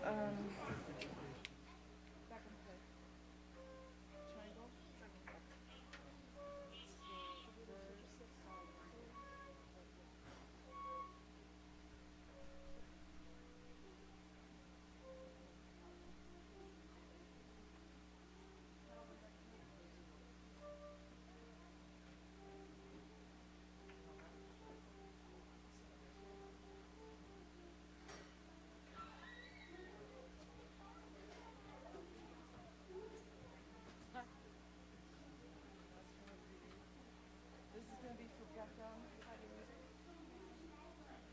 and this is for Beckham and for, yeah, that's it. And Beckham and Charlotte up to here. Okay.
just like, and then people break the instruments, and then the bad people like, and then they're just like playing off too.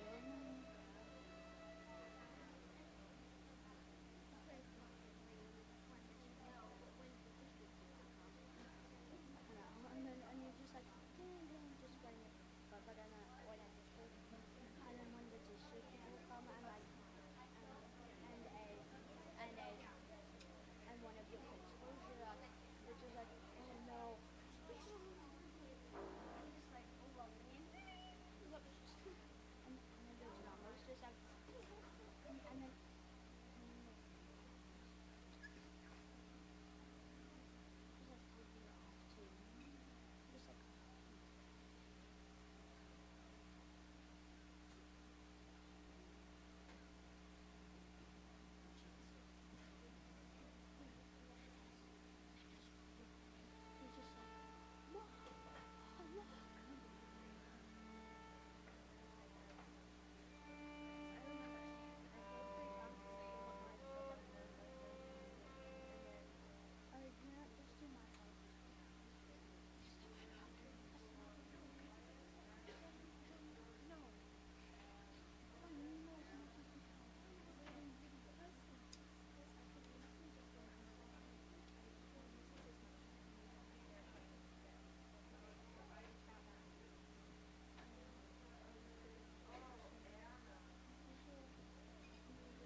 oh no, we're missing one person. We can't start.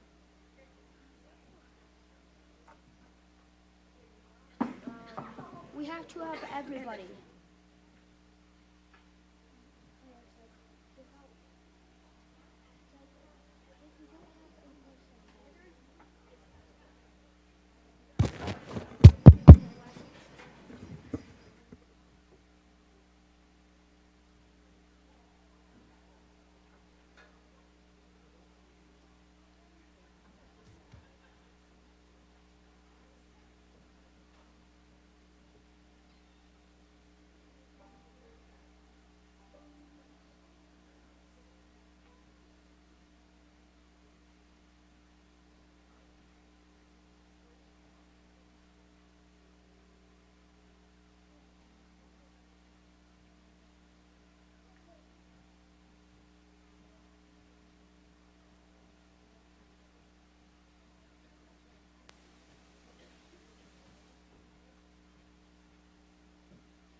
Rob, your language on that Saratoga resolution was just to hold? Yeah, just to say, you know what, we'd like to hold on that and put it to a future meeting. We're not ready to take action on that.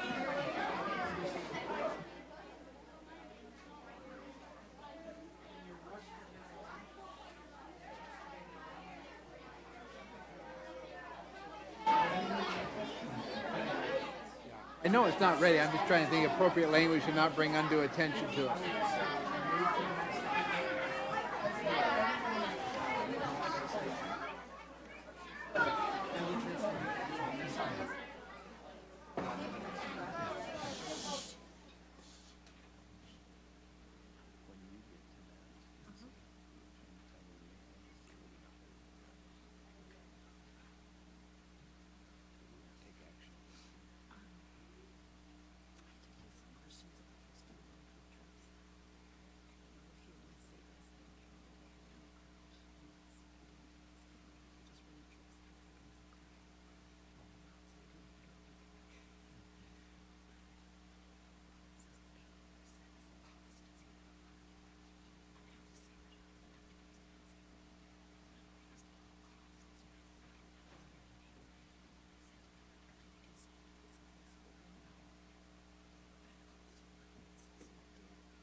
Okay, well, welcome to board meeting tonight. It looks like we're all ready to go. We have Ridgeline Elementary here this evening, and I'm so excited to hear from them. So first, we're going to have a Pledge of Allegiance from Dr. Annalise Ruiz, and then our inspirational thought is coming from Raquel Smith and Michaelin Smith, the Ridgeline PTA President and SCC Chair.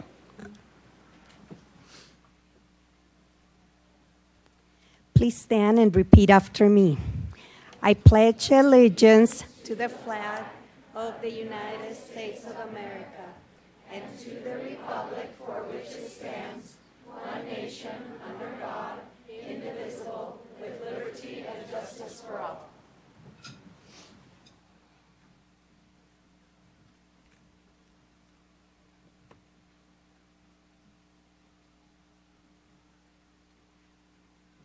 Good evening.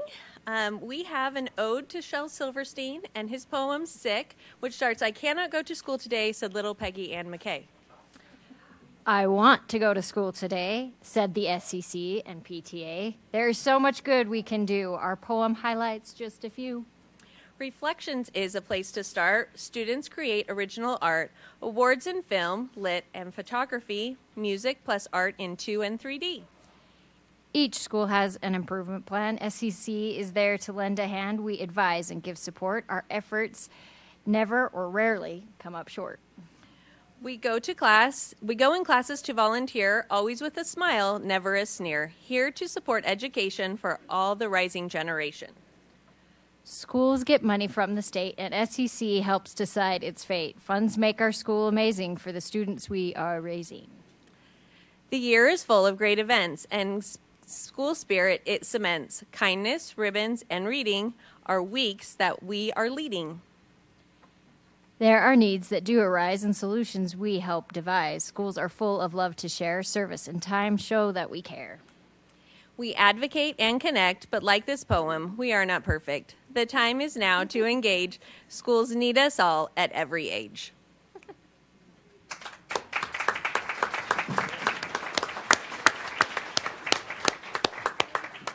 Thank you, ladies. Those ladies are a great support. Okay, next we have a musical performance from the Ridgeline Singers and Orchestra. They are conducted by Mrs. Andrea Morley, who is such an amazing support to our music students in our area. She's been doing a lot for a long time for them, and I have had a student who's learned from her, and I appreciate her so much. Mrs. Mila Hazard is accompanying them on the piano, and thank you for doing that. So, Mrs. Morley.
That was amazing, Raccoons. Thank you so much for coming to our meeting. I love when we have students come to our board meetings. Thanks for coming.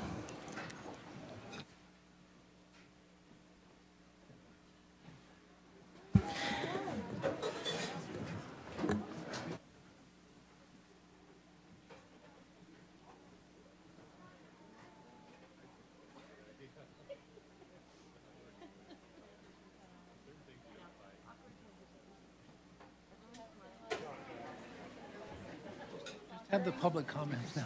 Okay. Now public comment in front of all these cute kids. Are you brave enough? I know, right?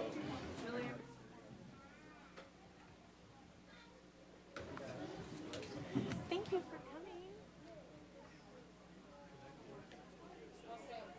coming. Oh, yes. So we have certificates for all of these students, and we'll get them to Mrs. Morley so she can distribute them to you. Thank you again for coming.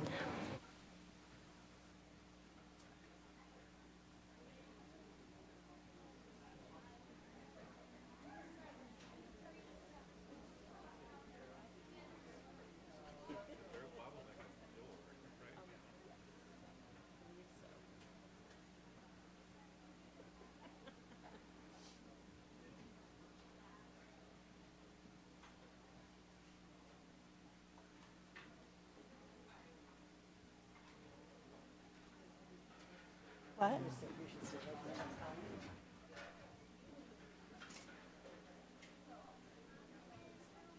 job. Thank you. Thanks, guys.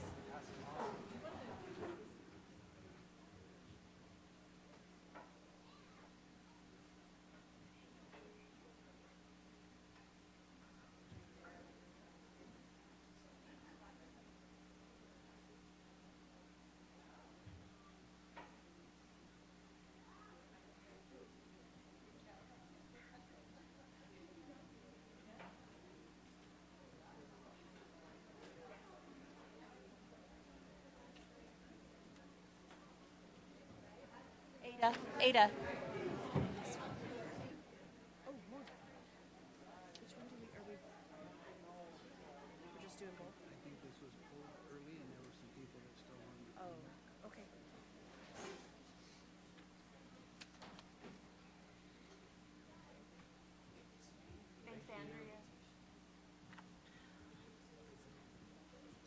Thanks again, raccoons. That was awesome. Okay, next we're going to turn some time over to Sally Frankham from our Alpine District Foundation and Carmen Zapata and Kent Loosely from Mountain Point Medical. They have some awards to give out.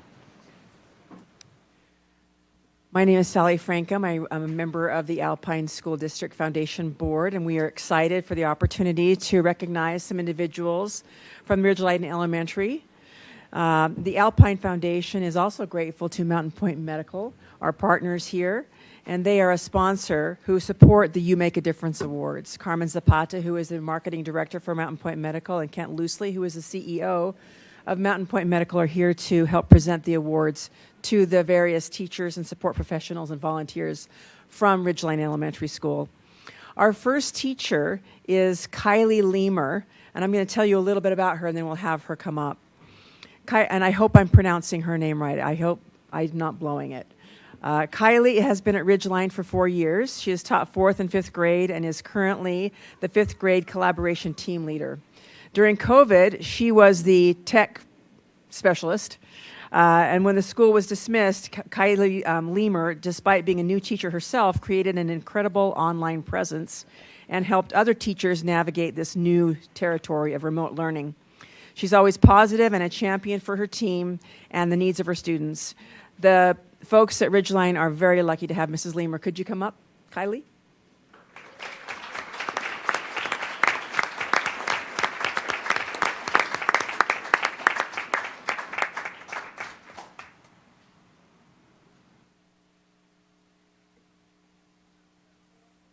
Yeah, stay there.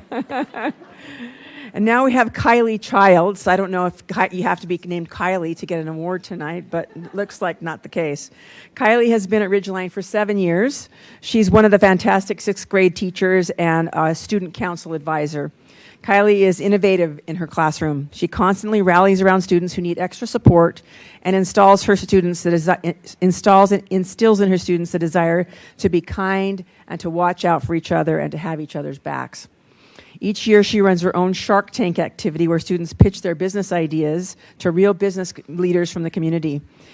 The student body and the leadership at Ridgeline Elementary are very lucky to have Mrs. Childs and her positive and infectious attitude at the school.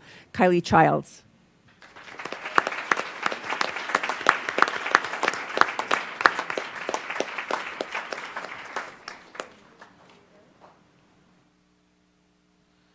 Now, these are the support professionals who have been nominated for the You Make a Difference recognition.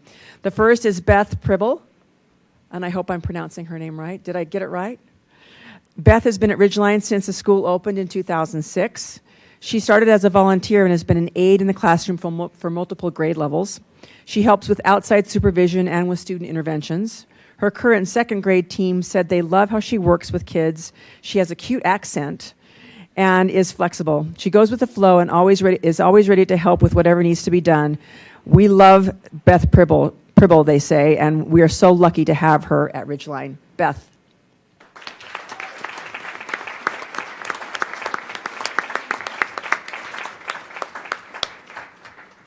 Okay, Beth, did I pronounce your name properly? Okay, very good.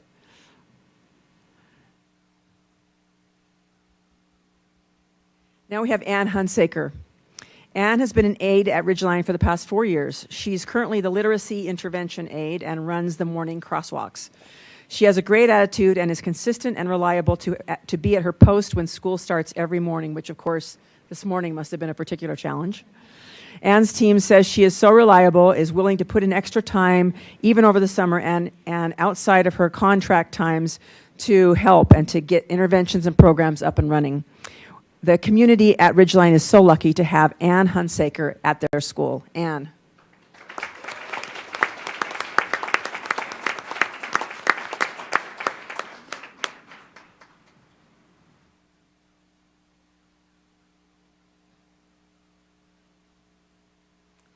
And now volunteers in the Ridgeline community. Rochelle Smith moved into the school last year. She immediately jumped into volunteering with the school and with the PTA. She spent countless hours running the Rocky Reading program and accepted the position to be the PTA president for this school year.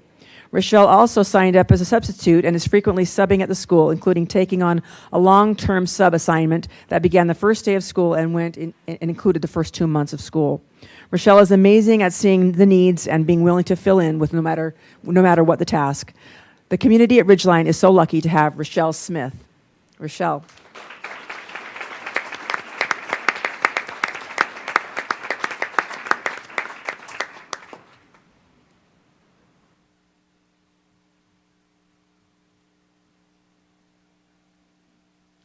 And now Mickalyn Smith, and I hope I got that right. Mickalyn has been an active member of the PTA and School Community Council. Now, is it Mickalyn? It's Mickalyn. I blew it. Okay, Mickalyn. She currently is the SEC chair. She has made some incredible murals for the Rocky Reading program, consistently volunteering in her children's classrooms. She saw a need this year to volunteer at a crosswalk behind the school and personally has completed that task almost every day, as well as set up a schedule for other parents to help. Even with that impressive resume, she's just as fun and outgoing as someone. She's fun and outgoing and someone everyone loves to have around. Thank you, Mickalyn. I had it once.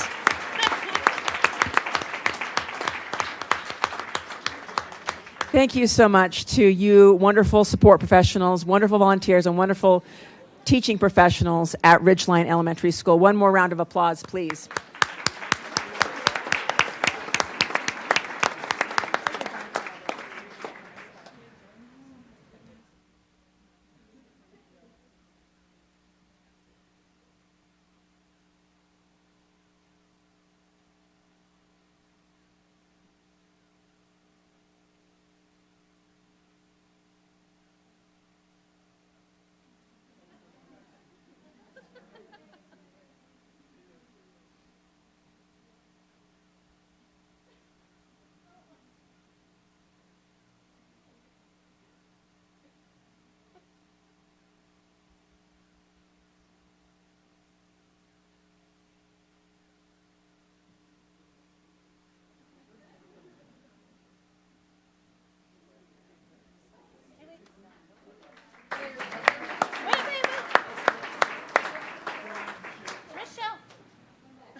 Good to see you.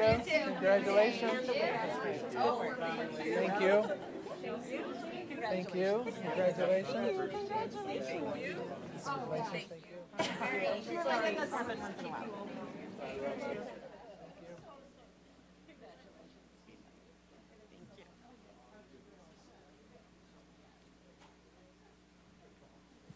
Okay, now we get to hear from the incomparable Mr. Peed as he gives us some recognitions from Ridgeline. Awesome. So we're going to start off with some recognition, some student recognitions. It's really hard in a school of 884 to just recognize 7. So we decided to take it to our guiding coalition, which is our leadership team. We have a collaboration team leader for every grade level. And so they decided to recognize 1 student from every grade. So this was a team decision. And these are students that follow our Ridgeline code, which is to be respectful, responsible, and resilient. And so we have some amazing students that we're so excited to recognize tonight. So we will start with the best grade, which is kindergarten. So Rosie Pence, if you're here, come on up. Is she here?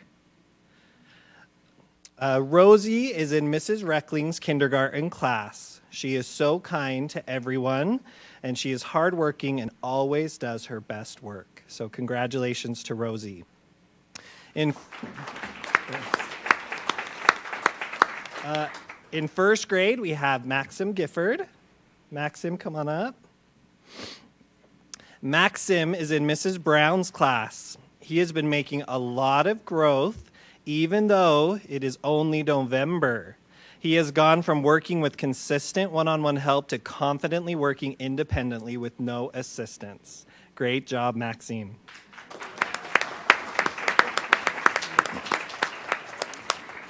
In second grade, we have Finn LeBaron. Finn, come on up. Finn represents Ridgeline so well by following our Ridgeline code of being respectful, responsible, and resilient. He is a great example to his class, is helpful to his teacher, and kind to his classmates. He goes out of his way to do thoughtful things without being asked. Finn is a great Ridgeline raccoon.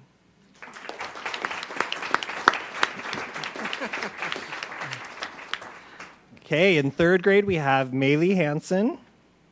Maylee, if you're here, come on up. Despite school sometimes being challenging, Maylee always has a positive attitude and works hard at everything she does. She is so resilient. Maylee is so kind and friendly to everyone she talks to and is always looking out for others. Good job, Maylee.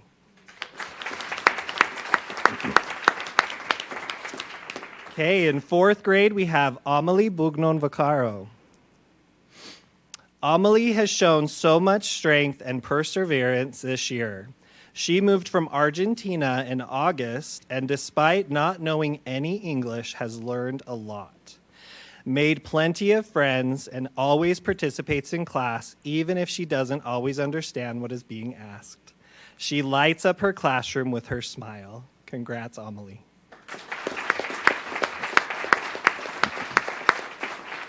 Okay, McKinley Erskine. Is you here? Yes. Did I say it right?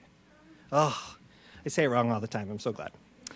She is very resilient. Despite school being difficult at times, McKinley is able to maintain a positive attitude. She never gives up and works hard to find solutions to any problem she faces. Congrats, McKinley.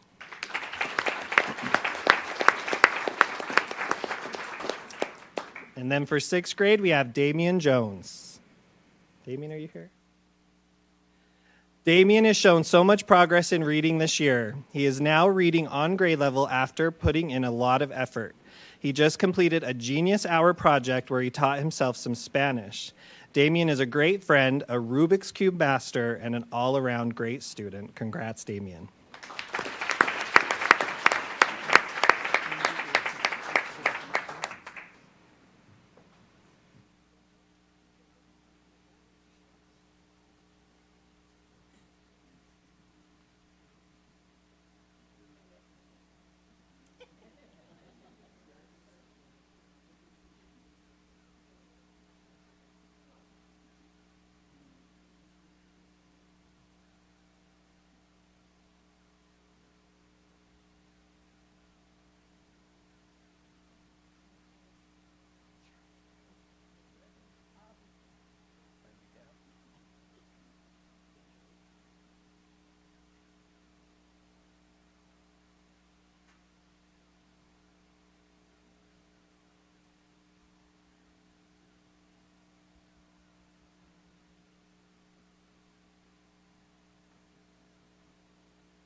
Okay, let's do one more round of applause for our students.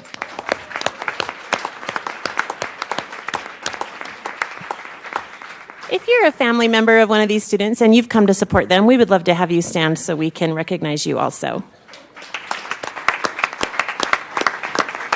That's not all the parents. There we go. A few more. Come on.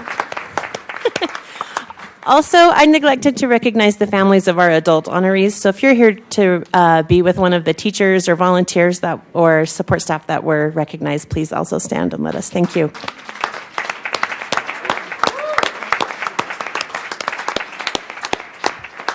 Okay, next, Principal Pete's going to give us a principal's report. Okay, well, I don't know if I have to say any more. You just saw a sampling of some of the amazing things we have at Ridgeline. We just really are interested in the whole child and making sure that we're meeting all of their needs across the board. Ridgeline is an amazing place to be. We're in the northwest corner of Highland, for those that don't know. We serve the communities of that section of Highland as well as Suncrest. And so during the snow season, Suncrest can be a little tricky at times. So we have kind of our own weather system up there, but our parents and students are resilient. They do a fantastic job getting their students to school and partnering with us and educating those students. We have 884 students as of Monday, had 4 new students who just moved from Arizona, and welcome to winter in Ridgeline. It was awesome. So we said, have you seen snow? And 2 of them were like, I've never seen it snow, like snowfall. They've seen it on the ground, but never. So that was kind of fun for them. So Ridgeline is a great place. We have the Ridgeline code that we follow, which is to be respectful, responsible, and resilient. So we're the Ridgeline Raccoons, and we have the 3 R's that we follow in all aspects of education. We are also in line with the district coherence map, and so we follow, and our 3 areas of focus this year are in reading. So we want to make sure that our students are meeting adequate yearly progress and that they are hitting all the growth that they should. We're focusing specifically on students that are within a grade level of that reading goal to try to bridge that gap and to get them learning on grade level. And so that's a focus of our subgroups that we're focusing on.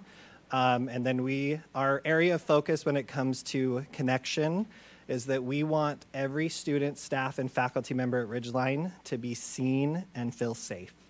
And so we always are checking in with them. We have a fantastic social emotional wellness team that is working with students every day. We created a raccoon den, which is a wellness room that is this year, and it is busy. We have students coming in that need a break and need a place where they can decompress and feel safe, and it's been an awesome resource. So we are just so happy with Ridgeline. It's a beautiful campus that has a beautiful view of the valley from where we're at. And the only thing that is better are the people. They're the most beautiful aspect of Ridgeline. So.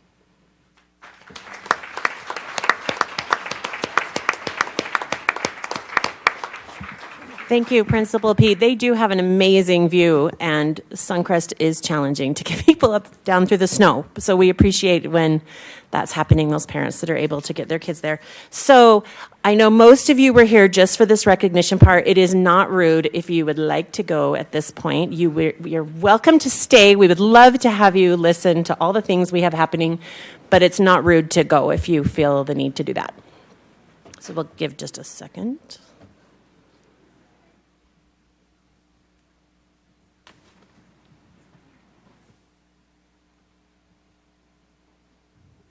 Okay, and then next we're going to move to public comment regarding some boundary proposals that have been listed. I believe they had the boundary meetings last night. Looks like we have about a dozen people here who would like to talk about those boundaries. So I'm going to read 3 at a time, and if you'll just kind of be aware when your name's coming up. So first we'll have Melissa Hadley, then Clive Burrows, then Marie Burrows, and we'll go in that order so far.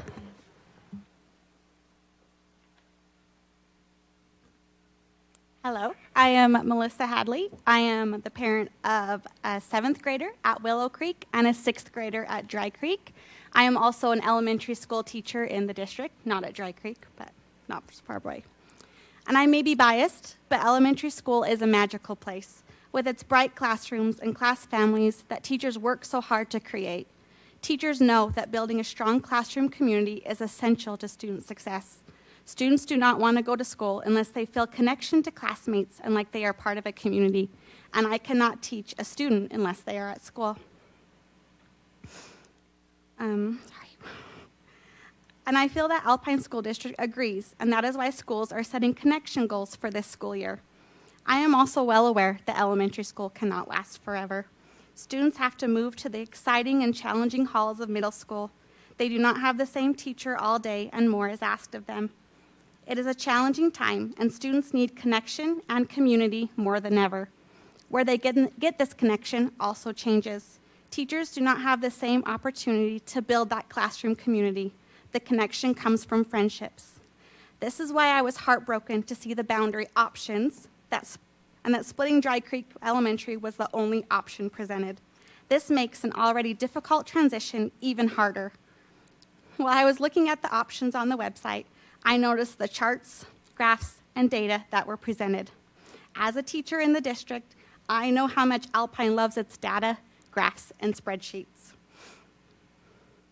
I also know the frustration that is felt when my amazing students' hard work is reduced to a point on a graph that may or may not measure up. I am sure that one of the main goals of redoing the boundaries was to make the numbers and the graphs as close to ideal as possible. Parents are asking you to put what is best for students first and graphs second. The number one goal should be student connection and keeping elementary schools from splitting. We should take every opportunity to set students up for success, even if it requires extra work and creativity. Please do not split Dry Creek Elementary, or any elementary school for that matter. Please remember that those numbers represent students and that your decisions affect each student individually. This is not about what middle school they go to. It's about keeping elementary schools together. We know that these boundaries are not the only ones that need to be redone. Either a new elementary school needs to be built or Dry Creek boundaries will need to change. It would make more sense to wait to change the boundaries of the middle school until either of these are done, instead of offering a temporary fix and placing the burden on our school. Please wait on a decision until a better long-term solution can be found. Thank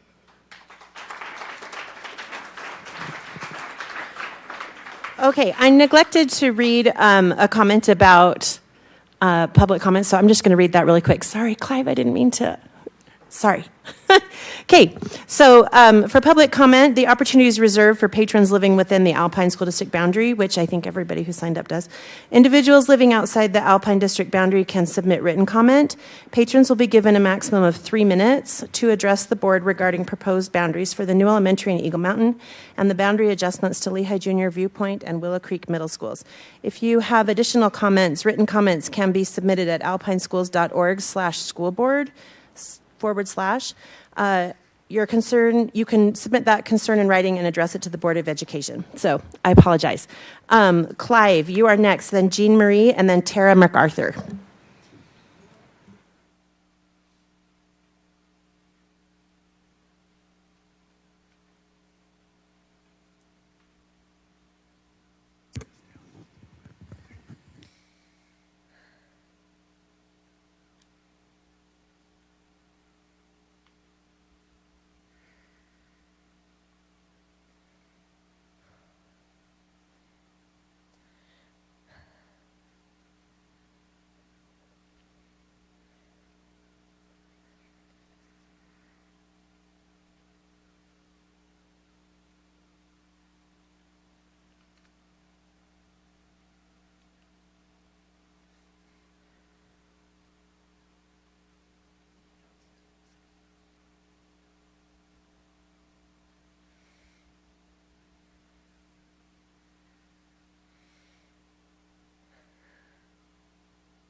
Alpine School Board members, administration, and Superintendent Farnsworth.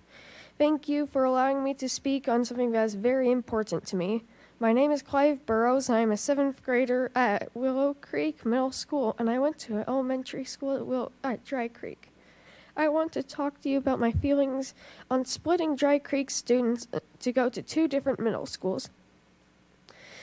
Last summer, I was very nervous about going to middle school and spent nights crying that I didn't want to go to another school. But then I found new and old friends, and I wasn't as scared. But because of a split, I might have to say goodbye to some of my friends and go through that experience again. I'm not the only one who does not want to split. We want to stay together. It will help students who are nervous, students who like and want to be with their friends, and so many more. Thank you for hearing me.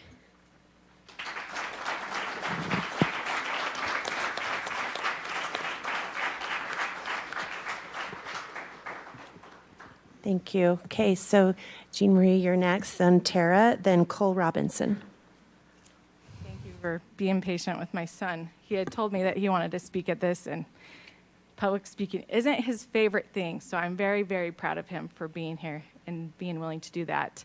I have 4 children, and they all have very different personalities. Clive's my second. I have a 9th grader, also at Willow Creek, and then I have 2 daughters at Dry Creek, 5th and 2nd grade. And each of them have very different personalities that can adapt to different things or be excited about different things, but they're not the same, and they can't. They're very unique individuals. Since Dry Creek was created, I have been, before it was, even the name was created, I've been heavily involved in that school. My oldest was a kindergartner at Meadow Elementary, and it was so overcrowded that I felt like a number, like he was a number. So I understand overcrowding. I understand numbers and the importance of it.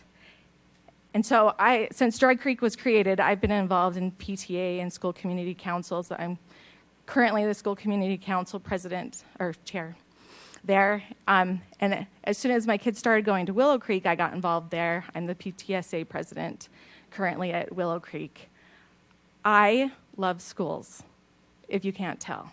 I spend the majority of my time there or doing something there, and I love it because I love the kids.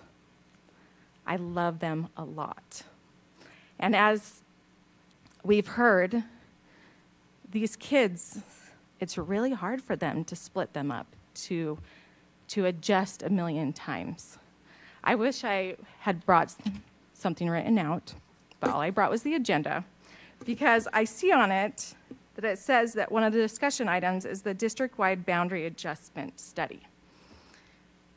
I love this. I love that you're going to talk about this, because this boundary change for the middle schools isn't the only change that needs to happen. Dry Creek has just under 1,100 students, and I know that because I did flyers today for the food drive, and I made 1,100 flyers, and I only had 12 or 16 left. So I know what these huge numbers in these schools do to these kids, and it's hard. But, you know, Dry Creek's done their best for years, being over 1,000.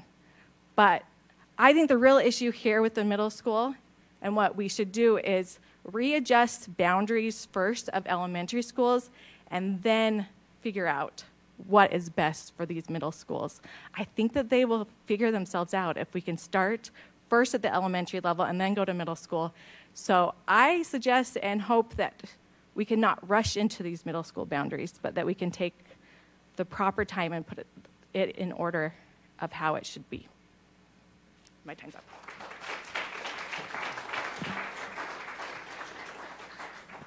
Thank you. Next, we'll have Tara MacArthur, then Cole, then Virginia Richens.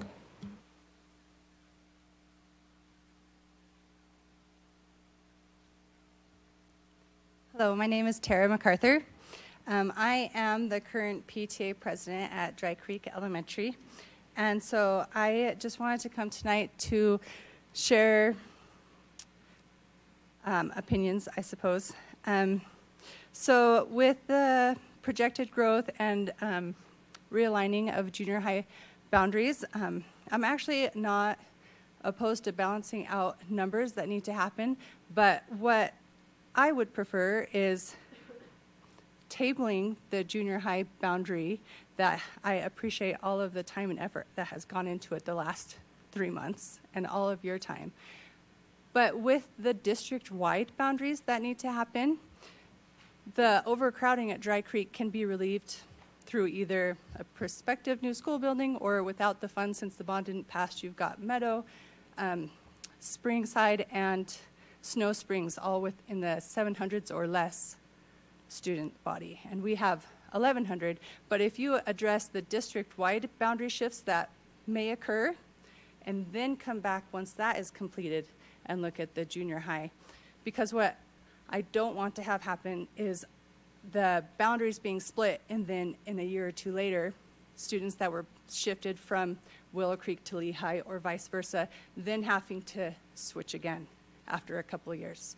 Because if you're split now with Dry Creek to Lehigh and Willow Creek, and then maybe next year the boundary shifts and some of those elementary students go to Meadow or to Snow Springs, and then they could feasibly spend 7th grade in one junior high and then 8th grade in another. So I respectfully request that the hard work and time and effort that you have put into it, keep the information, put it on the back burner, and address the district-wide boundary changes first, and then come back and see what numbers might still need to happen, and hopefully realign any of those new elementary school boundaries with the junior high at that point, so you don't shift students multiple times. Thanks.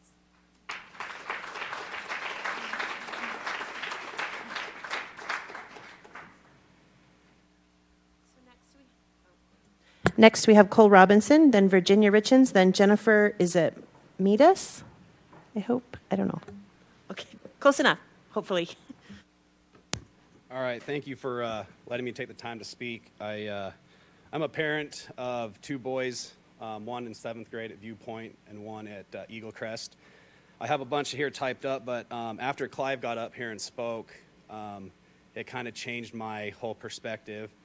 And so I've worked in the mental health field for 9 years, 5 of which have been in public schools. The impact of the last few years is not lost on me. To see Clive come up here and talk really resonated with me, because the majority of my day is spent dealing with kids with their primary emotions of sadness and worry. We can know those emotions as anxiety and depression. Those have exacerbated over the last few years. The majority of my day is spent dealing with anxiety and depression in kids. And I work in an elementary school. Suicidal ideation is up a lot. I didn't come to speak on that. I came because usually I let the board do your thing. I let my voice be known through online surveys, and I just trust your best judgment. You're elected, and I trust that. It came to my attention last night that if one of the proposals goes through, that 7th graders currently at Viewpoint would then be asked to go to Lehigh Junior. If that is in fact the case, I cannot think of something more detrimental to those 7th graders. Their lives have been in turmoil the last few years. That would mean they would be in 4 schools in 4 years by the time they get to high school. I resonate with what Clive said. The social and emotional learning of students is what needs to be the priority right now. I echo what the other parents have voiced about maybe tabling this junior high adjustment until more of a district-wide view is looked at. A lot of decisions have been made for kids the last few years that we've, in hindsight, realized wasn't the best decision because we did knee-jerk reactions. I was a part of that. I sat in committees when we went online. My school was the first school to shut down in the state. We kind of started the whole snowball. It's something I will never forget. I feel like sometimes we need to take a pause and think what is best for the kids. I get overcrowding. I get that. I also work in a school that was built in 1952 that is not meant to handle the amount of students that I have. In saying that, is Lehigh Junior equipped to handle the amount of students that you want to put into it?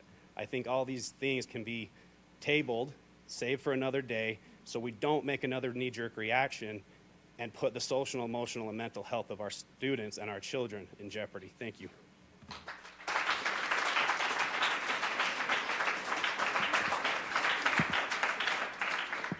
Okay, so next is Virginia Richens, then Jennifer, then Charlene Freestone.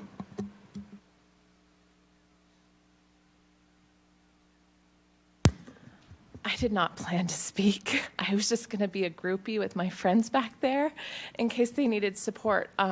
So I haven't prepared anything, but I have a 6th grader who has a lot of big feelings. And I accidentally leaked that you might be splitting the middle schools, and he was up till 10:30 just in tears because he's got this group of friends, you know. There's like probably 10 of them. They all went trick-or-treating together. They all go to each other's houses, and that friend group will be completely split in half, and that's really hard for him. And I understand we can't make decisions just because things are hard, right? Life's hard. We want them to be resilient, but I also think that keeping kids together as much as possible should be our priority. And I also understand that Dry Creek is huge. You know, we moved from Barrett to Dry Creek, and that was like a big shock for us because there was like 600, I think, and now we have like 1,100. So that is a big change. And honestly, if you tell me the best decision is that we're going to need to split up Dry Creek and my section needs to go to Meadow, I fully support that. You know, it's really not about what school they go to, but it's about keeping as much together as possible. There was a woman I talked to last night, and the map goes like this. And she's like, all my friends, all their kids' friends are on this side, but we're this one chunk, and we have friends here and here and here, and they will literally lose everything. We don't like to say the C word. We don't like to talk about COVID. We want to just be beyond it. But it really affected the emotional well-being of these children. And if the bond had passed, I voted yay, for the record.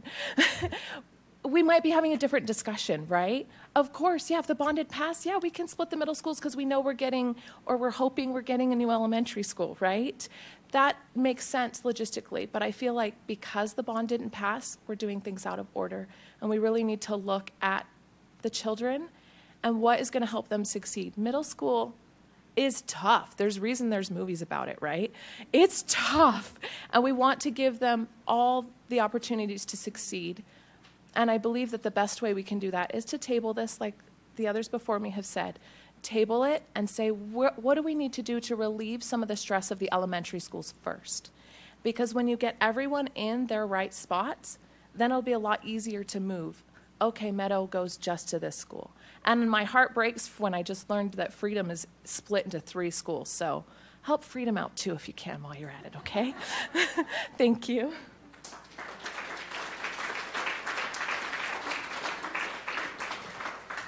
Thank you. Okay, we have Jennifer, then Charlene, then Amanda Zufelt. Hi, I'm Jennifer Midas, and I also didn't expect to speak tonight. As I left, I just thought I would attend, and my daughter, not gonna cry, in 7th grade told me, you better say something really smart to fix this. So she's a 7th grader at Viewpoint, and she loves school, but she's a very high-stress student, and middle school's a big deal. And she's just thriving there, and the idea of like switching after her very first year of junior high is just so stressful. So I'm sorry, I don't know why I'm crying. That's why I don't do this. This is why I didn't come here trying to do this. But anyway, my first point would be, if you do split it, please grandfather in the kids that are already there so they can finish out the 3 years without being moved again.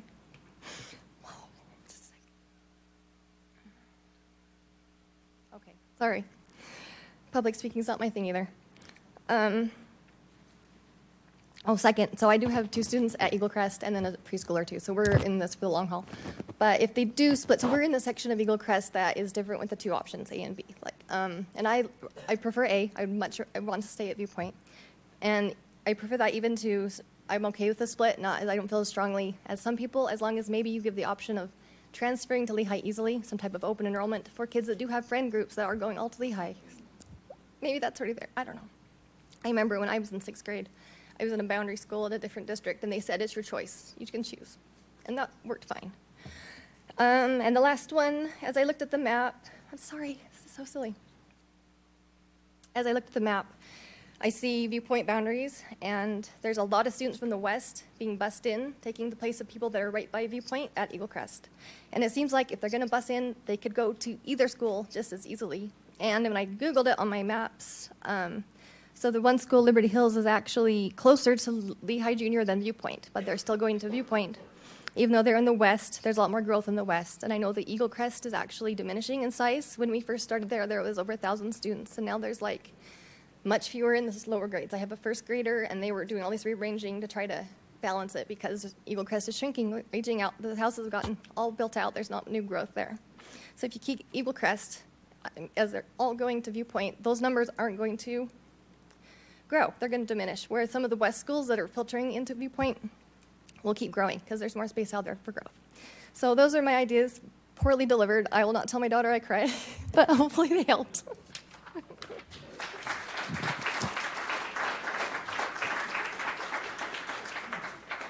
Thank you. Next, we have Charlene Freestone, then Amanda, and then Ashley Hatch.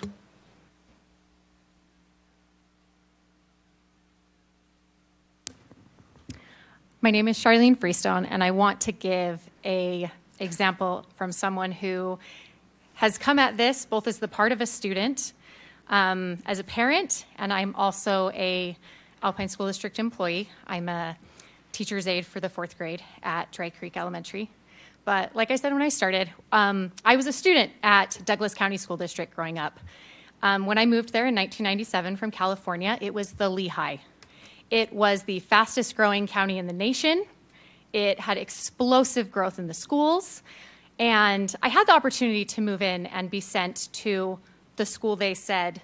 And my mom started asking the neighbors, and she found out the school district had said, like, oh, they switched it. If you move in, like, then you go to the next one.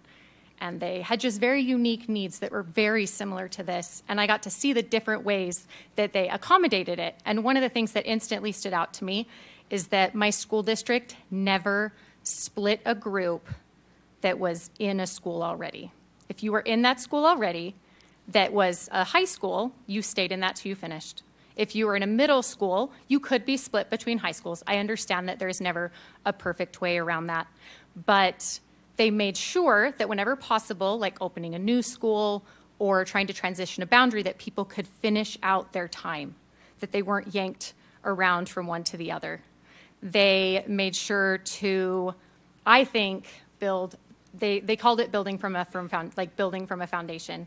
I think that our elementary schools are such a foundation of setting up our kids, but I think of it as a pyramid. I think of you need a really strong start and that everything builds on itself. But I feel like this plan is like trying to play Jenga, but pulling out the wrong pieces. It's not being done in the right order. If you have elementary schools that have been redistributed into the right sizes, then it makes sense that you then have that whole group of elementary that you can move into that middle school, that then you can then, if you do have to split it, it will always be terrible and heartbreaking. I had my middle school split into 2 boundaries. I did lose half my friends to it, and that was sad. And I know that some of them I still stayed in touch with to this day that went to the other one. And so I can sympathize with that heartbreak, but I understand that splitting a middle school with our math just may have to happen. But it doesn't make sense to me to have a plan that goes to a new school and then back. So I also would plead that this would be tabled until you could redraw the boundaries. I work at Dry Creek, like I said, and it is not fair that I have to help in a classroom that has 32 students when there are classes that have 18. It just does not feel fair. I feel like my kids are getting the short end of the stick everywhere they go. Thank you.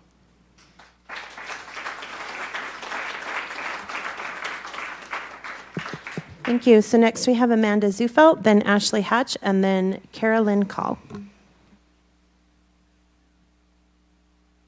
Hi, I'm Amanda Zufelt. I have 3 kids that go to Blackridge, and I am hoping that we can keep our neighborhood at Blackridge. I know there's a handful of us, and we are in the Westview Heights and Lakeview Estates neighborhood.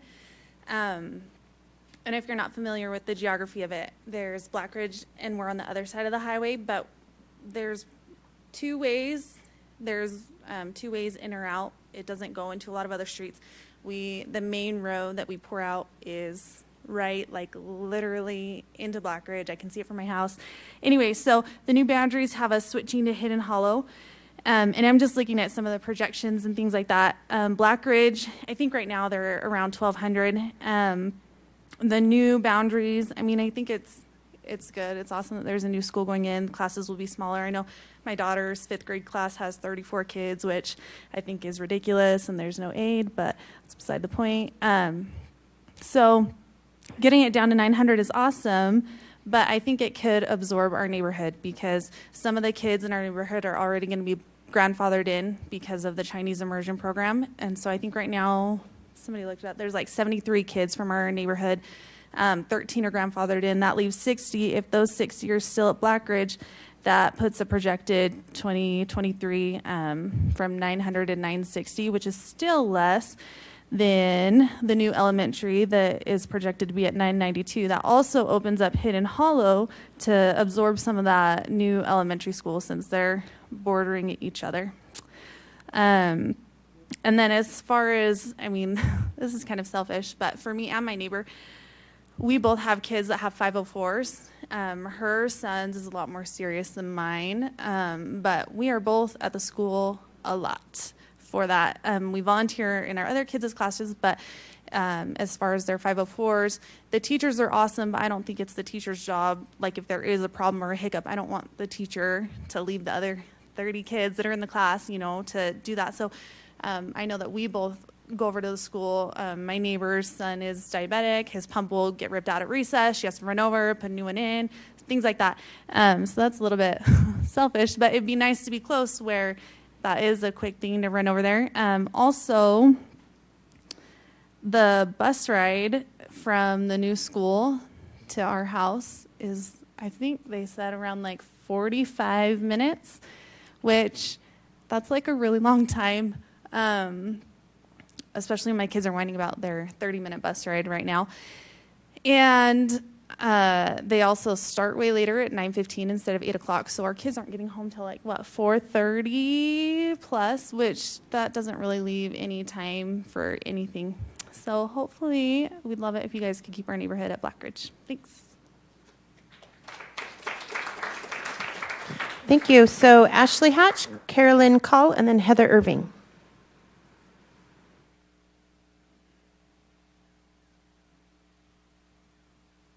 Hi, my name's Ashley Hatch. I have 4 kids. We've gone to Eagle Crest, Lehigh Junior High, Sky Ridge, and now we've had experience at Viewpoint for a year. Some of my concerns, one of my biggest concerns is that I think that, as this has been said already, we're rushing a little bit to a decision. With the amount of growth going on in this area, it's just crazy. And I foresee that even the solution that we've come up with, or that you've come up with so far, is probably going to have to be readdressed in a few years shortly. And it's surprising that we're already addressing it so quickly into this brand new school's opening where we had to have already evaluated the boundaries so carefully, and now we're already doing it a year in. So I feel like, as has been said, like a lot of the other parents, is that tabling this or maybe putting it on pause for another few years to see how things develop would be maybe a better way to address it. My other concern, as was brought up by some of these other parents, is the mental health of these kids. You guys know, as well as with parents, we're just trying to put our kids back together after COVID. We're just trying to find sure footing for them again. We're trying to find a place for them to belong, somewhere where they can find who they are again and find something that they can depend on that's them. 7th grade is a hard transition for kids. That's a big one. I think that for my kids, that's been way harder than transitioning to high school. And so to see them that they're just making it. I have a 7th grader. He's finally found some friends. He's finally found a group. He's finding a place, and we're going to just rip him out of that again is really difficult, and that will be a lot of the kids. What I think, too, has been, and I repeat and I echo what the other parents have said about the community that we build with these elementary kids that we've been with for 7 years, and with the parents and the families, and we've developed these friendships and the support group, and I think it's really important to keep, as much as we can possible, the elementaries intact and move to the junior highs together. instead of breaking up these kids and these support and consistency that they have as they go into a new venture for them. That's really hard. Keeping those together, and then these 7th graders not moving them again. If these boundary changes go through, I hope that you would consider letting those 7th and 8th graders stay where they are and finish out their years at those schools, and that will help them. I hope, that by a few more years of something that's consistent, they'll have a better standing and be ready to move on to the next challenging part of life and have kind of hit that hump and their stride over the top of COVID. So I hope that my hope would be that these could be put on pause and we could reevaluate it in a few years. If not, could we please keep the elementary schools together, and could we please grandfather in the kids that are already at the junior highs? Thank you.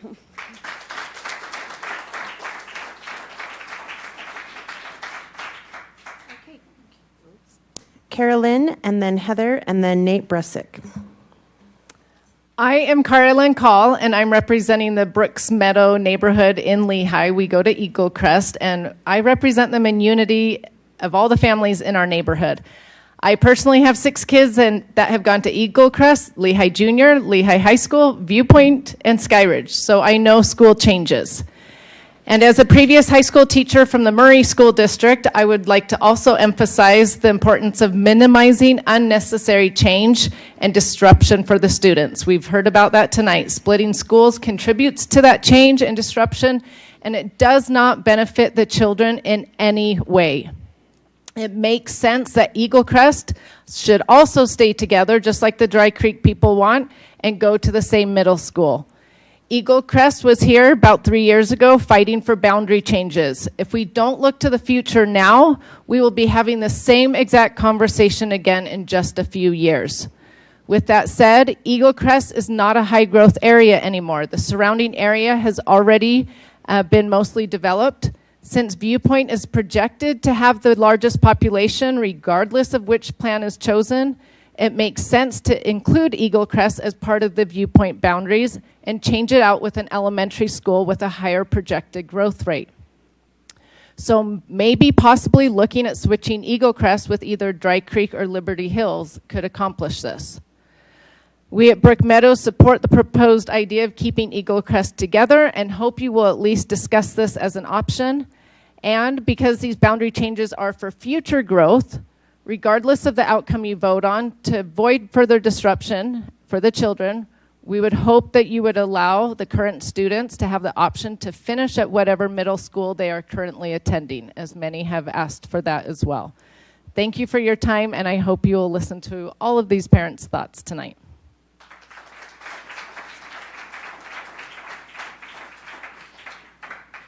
Thank you. Heather. Hi, I'm Heather Irving. I have a 7th grader at Viewpoint and a 4th grader at Eagle Crest, a 2nd grader at Eagle Crest, and a 2-year-old. So we are also in for the long haul. I represent the Autumn Ridge neighborhood and the Alpine Vista neighborhood in East Lehigh. I echo Carlin and Ashley's statements. We have like a neighborhood group chain, and we all are in agreement in everything you say. I would echo what everyone has said in tabling the idea of changing the junior high boundaries. It would be Viewpoint's 2nd year in and changing them again. We would be taking the 7th graders and moving them to another school, and I would definitely echo their sentiments in thinking what's best for the kids and minimizing change for them. We have looked at the study just to kind of be prepared when we come here, and looked at the projected 5-year plan, and obviously it's an issue of growth in number. We ask that if this is the case, if the issue is growth in numbers, Eagle Crest is an area that is built out and has declined growth. We've gone from 1,150 kids to 855 kids in the past few years. All the homes are selling in the boundaries, and young families are not moving in anymore. There's no more young growth in the boundaries of Eagle Crest. It does not make sense to pull an elementary with declining numbers to fulfill the needs of a junior high with declining numbers as well. There's other areas with higher growth that have not been built out and have an increasing number of growth that are going to Viewpoint Middle School. We would ask that if growth is so urgent that you consider pulling from schools with increasing numbers in developing areas over to Lehigh Junior to fill their growth needs. Otherwise, Viewpoint will continue to be overcrowded and Lehigh Junior will stay below numbers. We just ask that you hear our words and think about what's best for the students. And I appreciate your time. Thank you so much. Okay, Nate Brusick. Did I say that right? Oh, darn it. How do you say it? How do you say your name? Brusick. Brusick. Okay, thank you. Yeah, so my name's Nate Brusick, live in Eagle Mountain. You guys saw me ditch out to grab this. Guys, and I talked to the person after me, and they said I could have their 3 minutes too. I'm just kidding. There's nobody after There's me. not anybody after you. Guys, I ditched out to grab this because I want to show you something. Guys, so in Eagle Mountain, we live in this neighborhood right here. And if you're not familiar with it, it's literally right across the street. And this neighborhood is what was zoned rural residential. And so it's bigger lots, half-acre lots to 1-acre lots. So it's pretty low enrollment. So we've got a dilemma here because some of our kids are in Chinese and some aren't.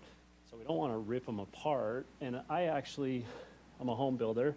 I've done over 100 homes in just Eagle Mountain, so I know it really well. And so if you look at the number count here, the highest population is right over in here. There's smaller lots, there's like apartments. And then there's going to be a big development that comes in right here. And that development's going to jump these numbers up. Over here, you've got some development, but it's pretty much kind of built out. This stuff starts to get over into Saratoga Springs. And so you're going to have minimal growth. So guys, what we're hoping that you can do is, I wanted to highlight it, but we're just proposing that you guys consider this small little neighborhood to stick with this area. Excuse me, just because the fact of busing, for example. I know busing is a concern. Because as a builder, I look at stuff from a business perspective, and I've heard all the moms, and it's sincere, and I hope you guys consider that. But I want to take the emotions out of it and just think business-wise. Because it's absolutely ridiculous to bus our kids over here and cause a major burden for parents. They mentioned it at the timing, but those kids are going to be getting home like almost 5 o'clock at night. A 45-minute bus ride to go here. These guys are going to be furious when everybody's driving through their neighborhood. And so I think in consideration of the cost effectiveness as well as the ease of it, I am 100% sure the neighborhood would be willing to carpool. So you guys could get rid of busing. So that should be considered. Also consider that these numbers here, if we bumped up, I think we have a tops of like 70, 73, I think they said. So these numbers are still going to be less than here. And it's going to keep these numbers here to be able to absorb some of this development that's right there. So you guys could readjust this here before a bunch of people move in. This is a brand new development that Ivory did that was on this Sitless school trust land. So guys, please consider just leaving this here. It's the absolute most logical change, and it's a simple change, and it's not going to make a big difference for this hidden hollow, but it's going to save you guys money and effort. So guys, thank you. Thanks for letting me grab your poster.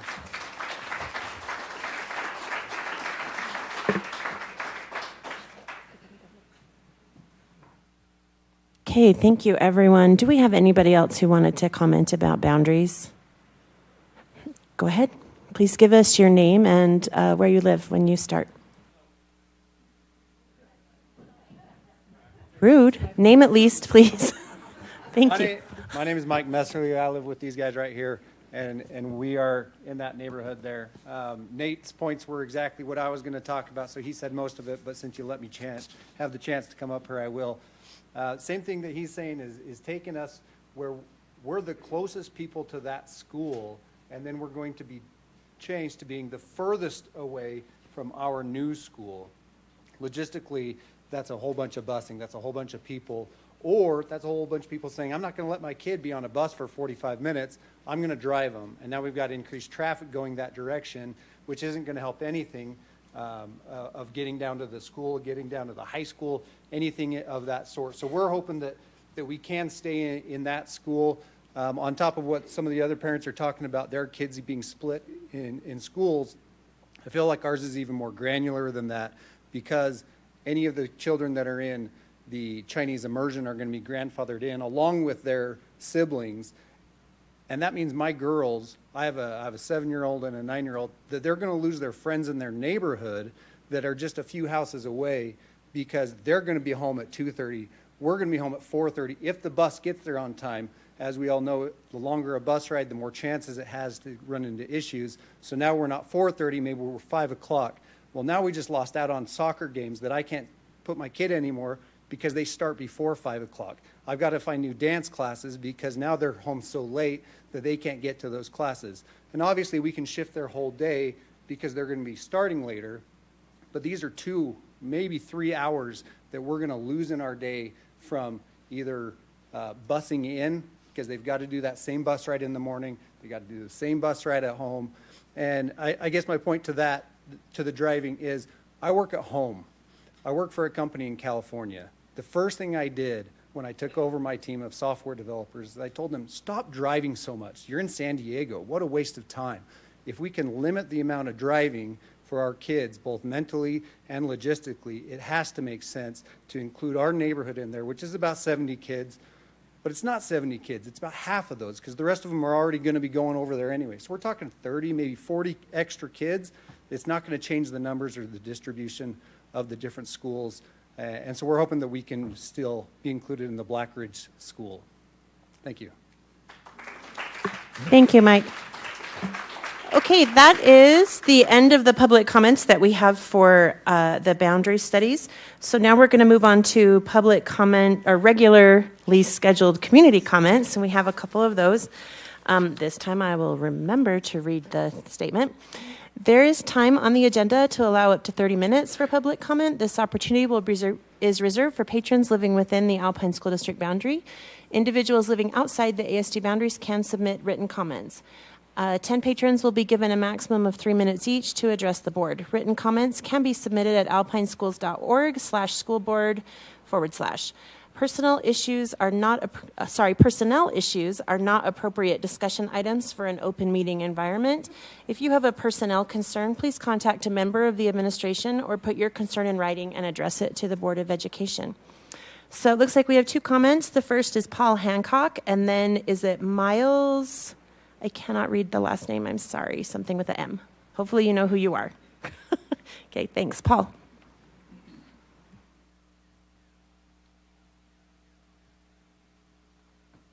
So my name's Paul Hancock.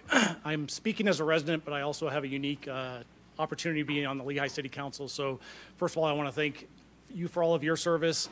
I rarely have a chance to attend these meetings, even if it's of interest, because of the fact that our city council meetings also fall on a Tuesday. So it was great to also attend your work session as well, talking about the school student projections. Listening to all the comments today about the boundary splits really kind of, I think, coalesces with a lot of the comments that I had, which are really tied, for me anyways, around being a little bit disheartened about the bond that didn't pass and some of the issues and struggles that's going to pose for Alpine School District. When we moved to Lehigh back in 2006, we chose Lehigh specifically for Alpine School District. At the time, I thought it was the best run school district in the state and the best suited for our kids. I still believe that. And so it really was frustrating to me to see that. In particular, when I looked at the data around the vote that went out for the bond, because I'm a data junkie by nature, and I don't think it's been done on a city-by-city basis, so I had to go precinct by precinct in Eagle Mountain, Saratoga Springs, and Lehigh, because those are the ones that are most closely affected me. In Eagle Mountain, there were roughly 54% that voted in favor of the bond. Saratoga Springs had 51%, and Lehigh had 50%. Now, given the fact that Lehigh's a little bit more stabilized, we've just had Skyridge in the last 5 years, it didn't surprise me too much.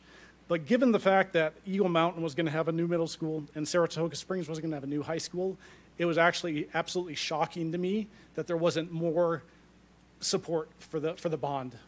Because those kids, as was mentioned in the meeting earlier, the work session, they can't be bused somewhere else. They're pretty much out there. And so I feel for those parents that voted for the bond and didn't have enough support, because I don't know what you guys are going to do. Across the district, I looked at Orem. Another thing that kind of stood out to me, there's a ton of data in the report that was provided in the work session. And I looked at Lehigh as an example in elementary schools. Lehigh has 9,462 students in 12 elementary schools. Orem, on the other hand, has 7,181 students in 17 elementary schools. That to me was also kind of a jarring number. And the same thing applies for Eagle Mountain, Saratoga Springs, compared to Orem, Pleasant Grove, and some of the other parts of the district. So I was also thrilled to see the agenda item talking about just balancing or boundary adjustments across the entire district.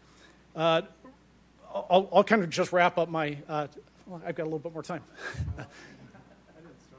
Oh, okay. Then I'll wrap up quickly so I don't cheat. But just my concern just for the school district is how are we going to address the needs of the kids? I still firmly believe the Alpine School District has amazing leadership, amazing teachers. All 4 of my kids graduated from Skyridge High School. At one point, all 4 were there. I had a daughter in 9th grade, twin sons in 10th grade, and a senior. And so big fan of Alpine Schools District. And I just hope that you guys can work through this and know that you have my support. Thank you, Paul. Next is Miles. Is that right? Milo. And tell me your last name. Yeah, it says that. Sorry.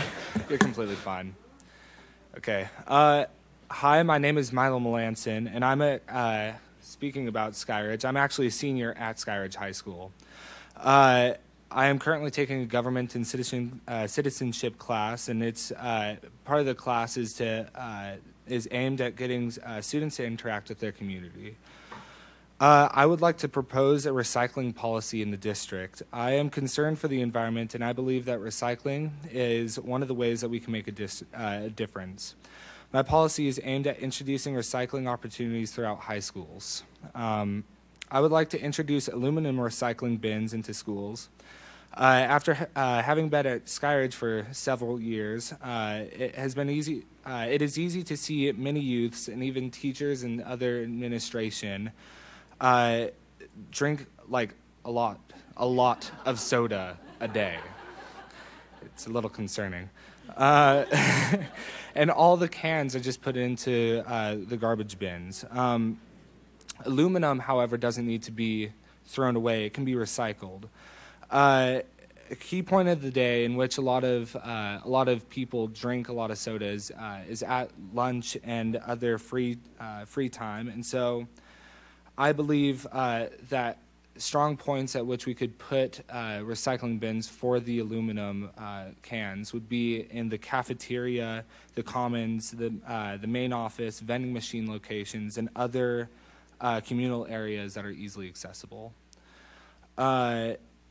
In addition, paper recycling, I feel, should be introduced into every single classroom.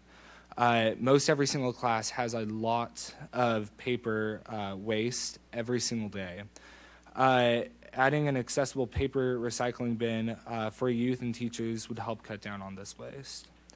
To give context to the students, at the beginning of every school year, we can explain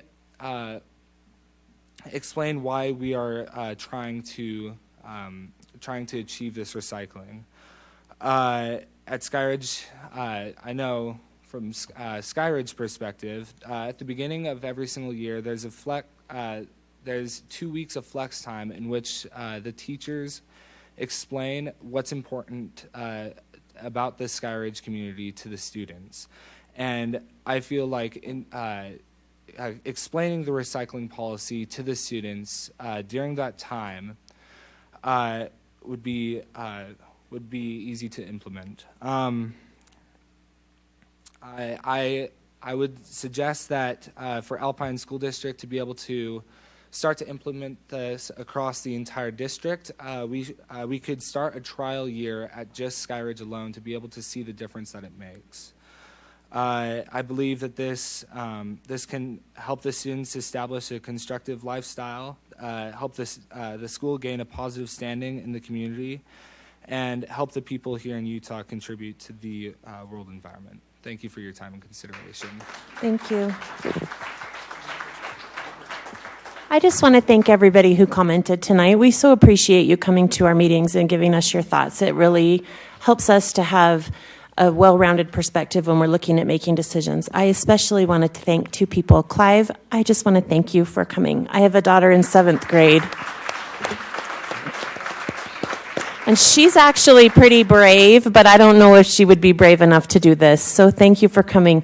And Milo, thank you. We love when we have students come and bring us good ideas. I would love to suggest to you that you sit down with your principal at Skyridge and give him those suggestions and see what he might be willing to do. And I would love to see a pilot of that at Skyridge. So thank you. Thank you, everyone, for your comments. We appreciate it. Moving on. The next item on our agenda is the routine business for the month, so I will turn that over to Superintendent Farnsworth. Thank you, Board Member Bonner. Appreciate that. The routine business for this board meeting consists of student trip requests. You have those in your packet of information. I would clarify, appreciate Board Member Bonner making me aware of this. There are 2 trips for Lone Peak High School that didn't list an amount. My understanding is the reason that amount was not listed, it's a new coach filling out the form. No, the students are not being charged any amount. The trip still costs something, but it's all being fundraised. And so there's some clarification on that. There was some discussion in a previous meeting, Tuesday morning meeting with myself and some board members about a American Fork High School exception request. They are going to a TV competition, media competition in New York, and asked for an additional day, an exception to the 3 days to miss an additional day to take advantage of some discounts in travel. When that was raised in an exception, there was an understanding that they had already previously traveled this year. That is not the case. This is their first trip. And so I would recommend that you approve that exception for American Fork High School in addition to approving the student trip request for this month. Thank you, Dr. Farnsworth. Do I have a motion? I move that we approve the routine business. I'll second it. Okay, on a motion by Board Member King and a second by Board Member Beeson, any comments? Did we ever find out about the wrestling trips, how we did work? Yeah, those are the 2 that Dr. Farnsworth talked about. There was a problem with the new coach not understanding that one. Yeah, they fundraised the total amount of the trip. So that's why the new coach did not fill out the paperwork correctly in multiple ways. So awesome. But, okay, so we'll just take a vote on that. All in favor? Aye. Aye. And any opposed? Okay, so that motion passes unanimously. Next, we have an action item, Resolution 2022-028, authorizing the sale of the CTE home in Saratoga Springs. Dr. Farnsworth. Yes, I would like to ask the board to hold on that. We were working to finalize that resolution with a potential buyer.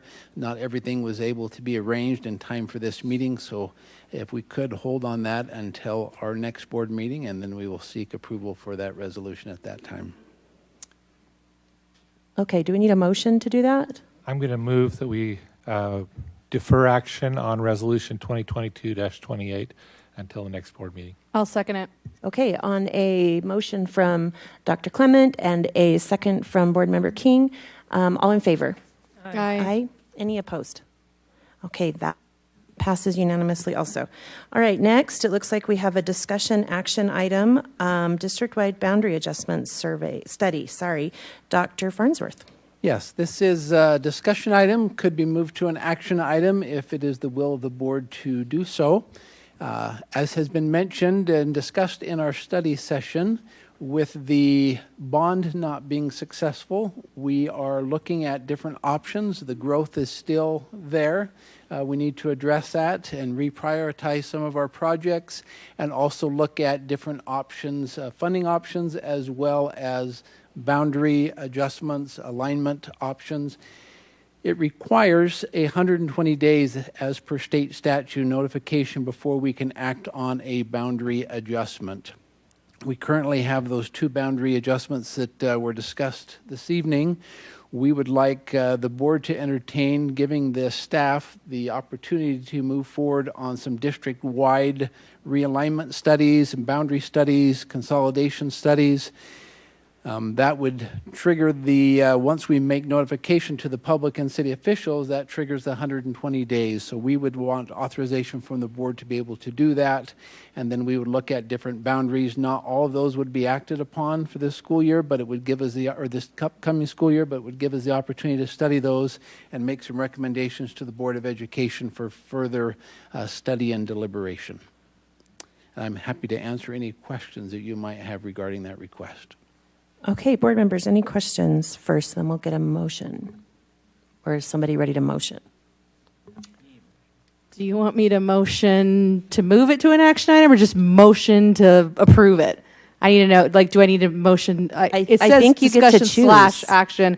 So it's already, okay. So I am going to move that we approve a district-wide boundary adjustment study. Okay, on a motion from Board Member King and a second from Board Member Bateman, it looks like we are voting on if we would like to move a district-wide boundary adjustment study forward. So, all in favor? I think we're going to discuss first. Do you want us to, or you just want us to go? I just want you to go. No, just kidding. Okay, does anyone have any comments? Comments, questions, concerns? Ready, go. So just to make everybody aware who maybe didn't attend the study session or watch the study session, we have significant issues. I think one of the realities in the district is that the bond not passing has an impact on basically every municipality in the district. And we're going to have to make some hard choices. And this is one of those hard choices. We need to look at every school boundary in the district. We need to do a significant work, and I know that's going to be a really, really heavy load on our staff based on the amount of schools that we have in Alpine School District and the 14 municipalities that we cover. But the reality is it's a necessity.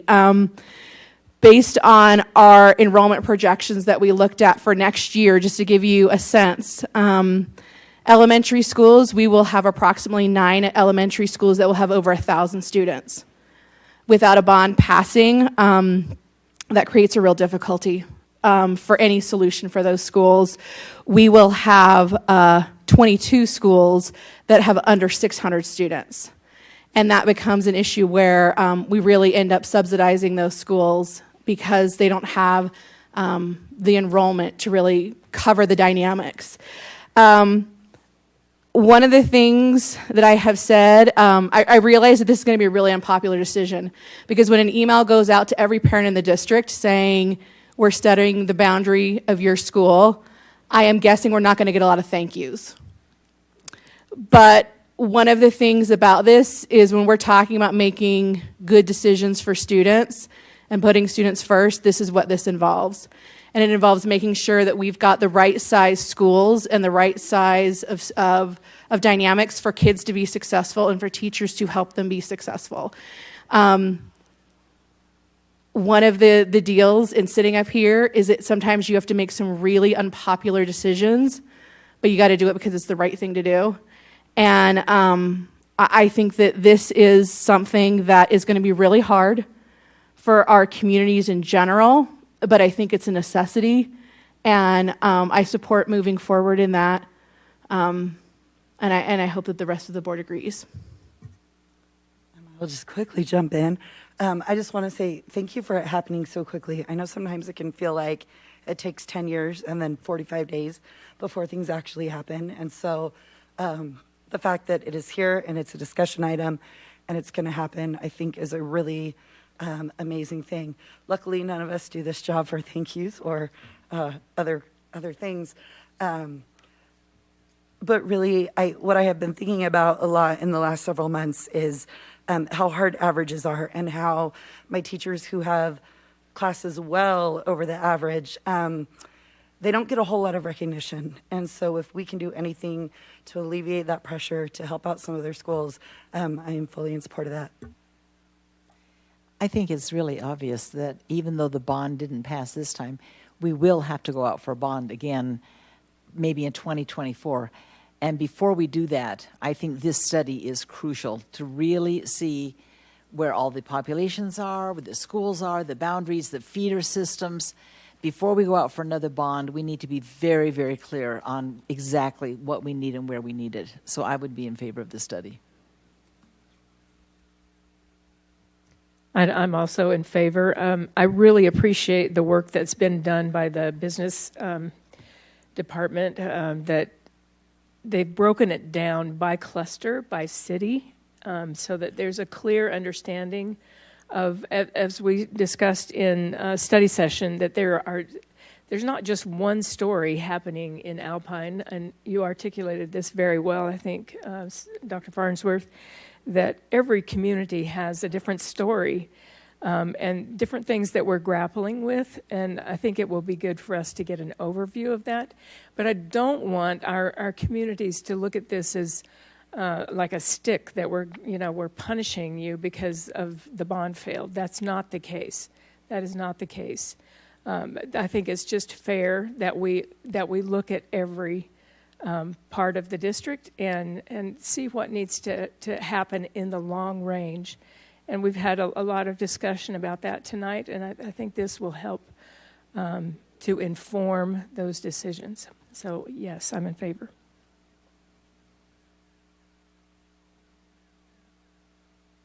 I'll just say that I have felt that this was needed for a long, long time. I think when I first got elected to the board, this is one of the first things I asked Superintendent Jarman about. I think we've just got to fix, we have places that 25 years ago when the school was built, the area was booming and they had 1,000 kids and now they've got 400. And is that the best boundary for them, or is that, I just think it's something we need to look at. Whether or not we end up making any significant changes or not, it needs to be looked at and studied. So we had a motion by, Can I just clarify that Yes, what you you're may. authorizing is a study? The action is to authorize a study. That study will then look at different configurations, different proposals, different possibilities. Those will be vetted through the senior leadership team, brought to the board for the capital team will process through that. It's just authorizing a study. I don't want to cause too much reaction to the fact that they're changing boundaries. We're studying the possibility of what that would look like. We need to be wise, we need to be judicious, we need to be thoughtful about that, but it authorizes that study, and not everything that we determine will be acted upon immediately. We will do that in the right time and the right order to make sure that we're moving ahead in a wise manner. So it's authorizing a study.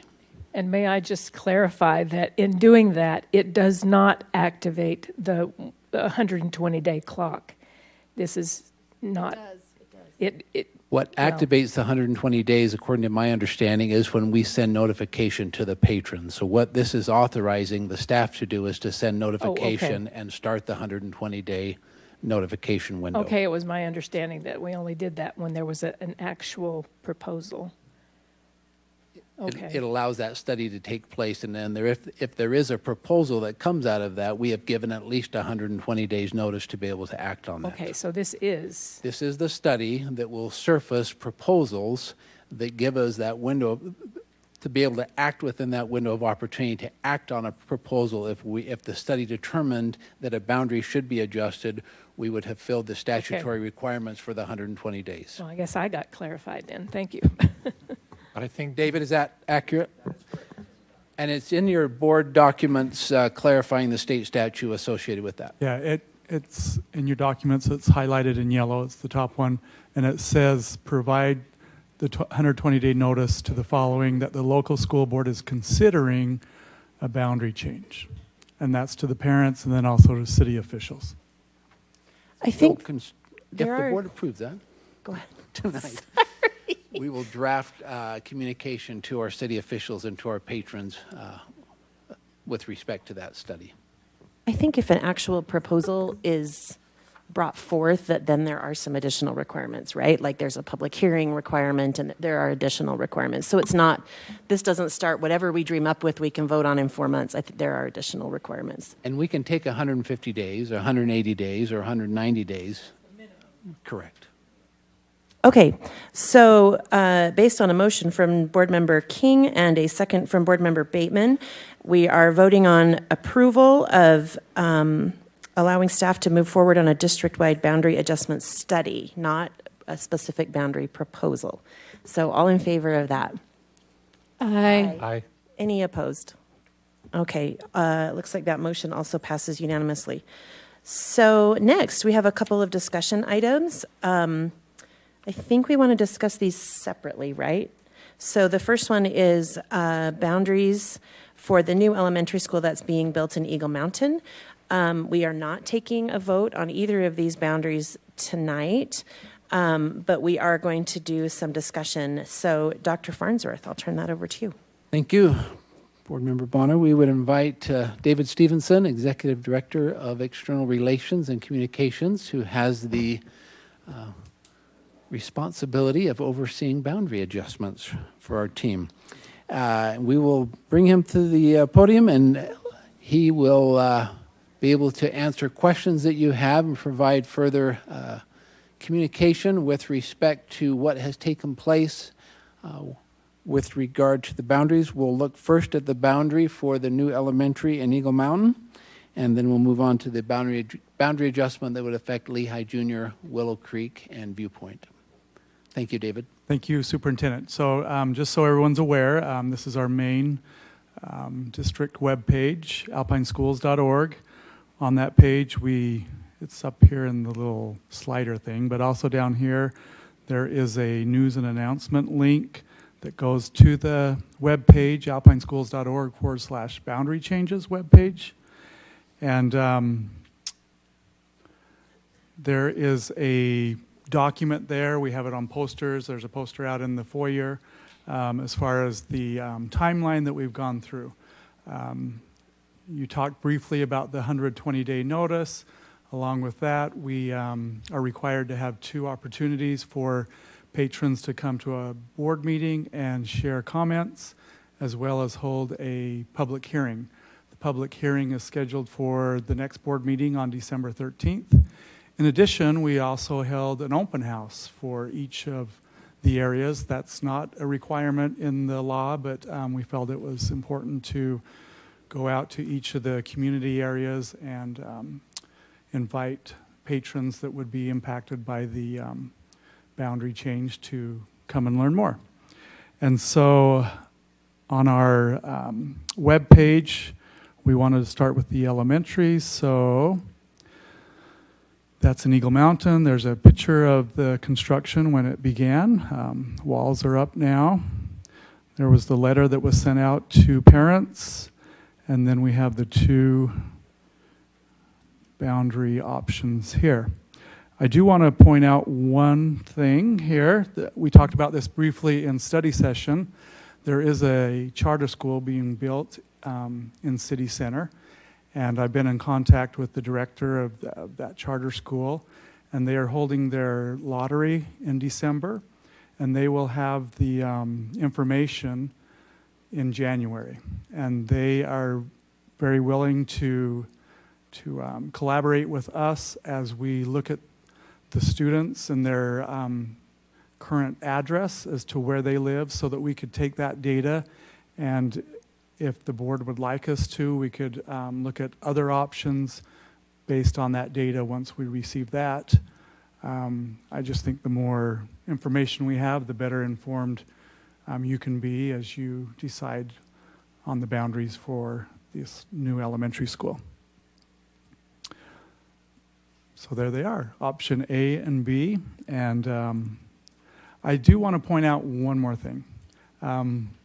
And I think we've noticed it here tonight, but at the open houses that we held, just the kindness and the civil manner that people have demonstrated during the conversations.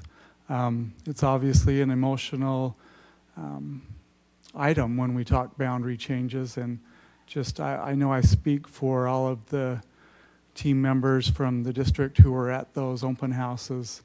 Just appreciate the public and their civility and kindness. I do also want to just mention Derek Farnes and Jason Sundberg and the role that they played in, reviewing the data, looking at the maps.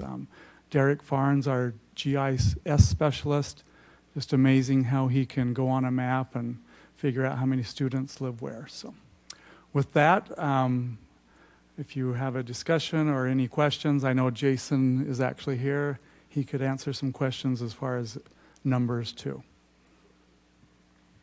I guess I'll start since this is my area.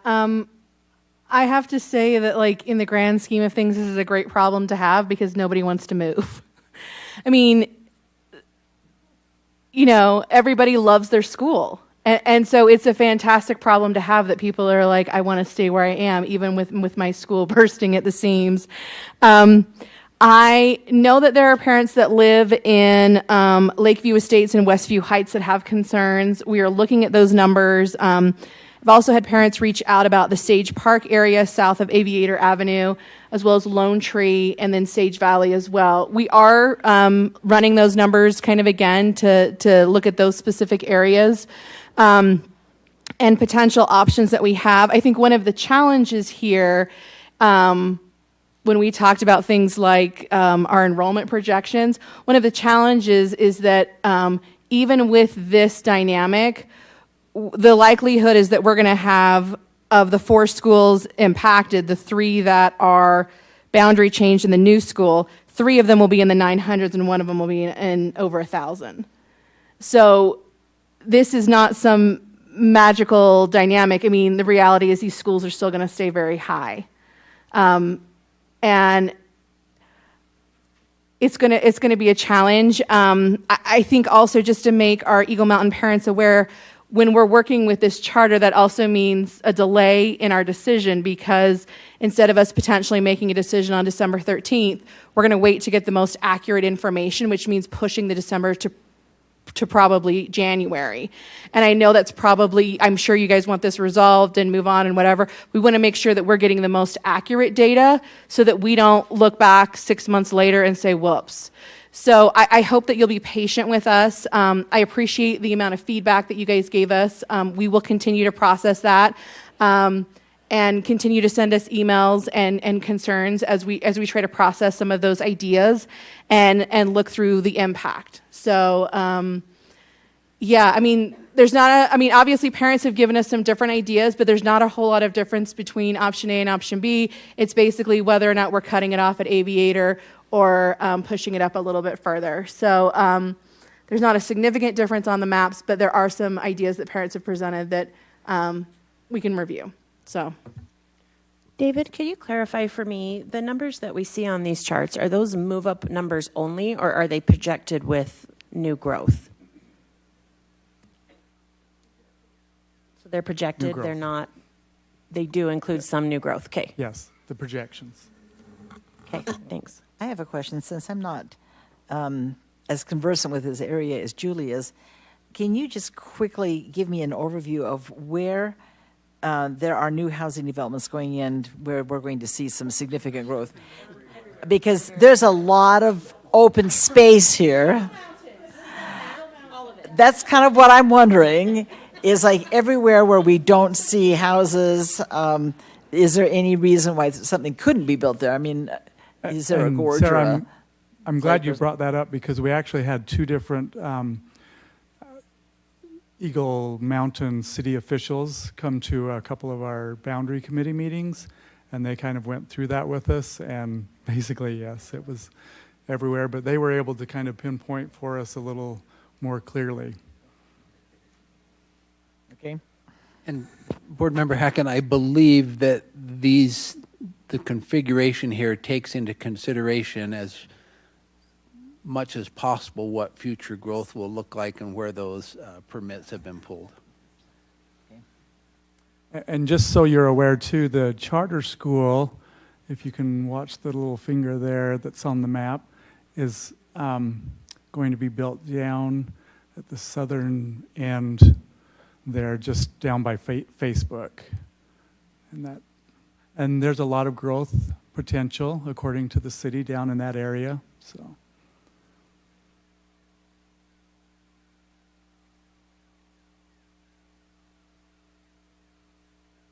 Any other questions or discussion? I had one more question that we may not have an answer to. There were several people tonight that talked about being factored into the Black Ridge area who are now in the Hidden Hollow, according to these maps, the Hidden Hollow area. It's the Lakeview Estates and Westview. How many children are actually there? Because There- I think I heard There are 73. 73 according to Derek, and 13 of those students are DLI students. So that's one of the pieces of information we're evaluating. And on the map, Sarah, that's right here where, just Yeah. across Highway SR 73 there. Okay, any more questions for now? Seeing none, Superintendent Farnsworth, do you want to move us to the next one? I do. Boundary adjustment for Lehigh Junior, Willow Creek, and Viewpoint. So David, if you could bring up that information and give some background information, and then we'll open up for discussion. And here we have option A and option B. Actually, option A is the option that was one of those created when Viewpoint first opened.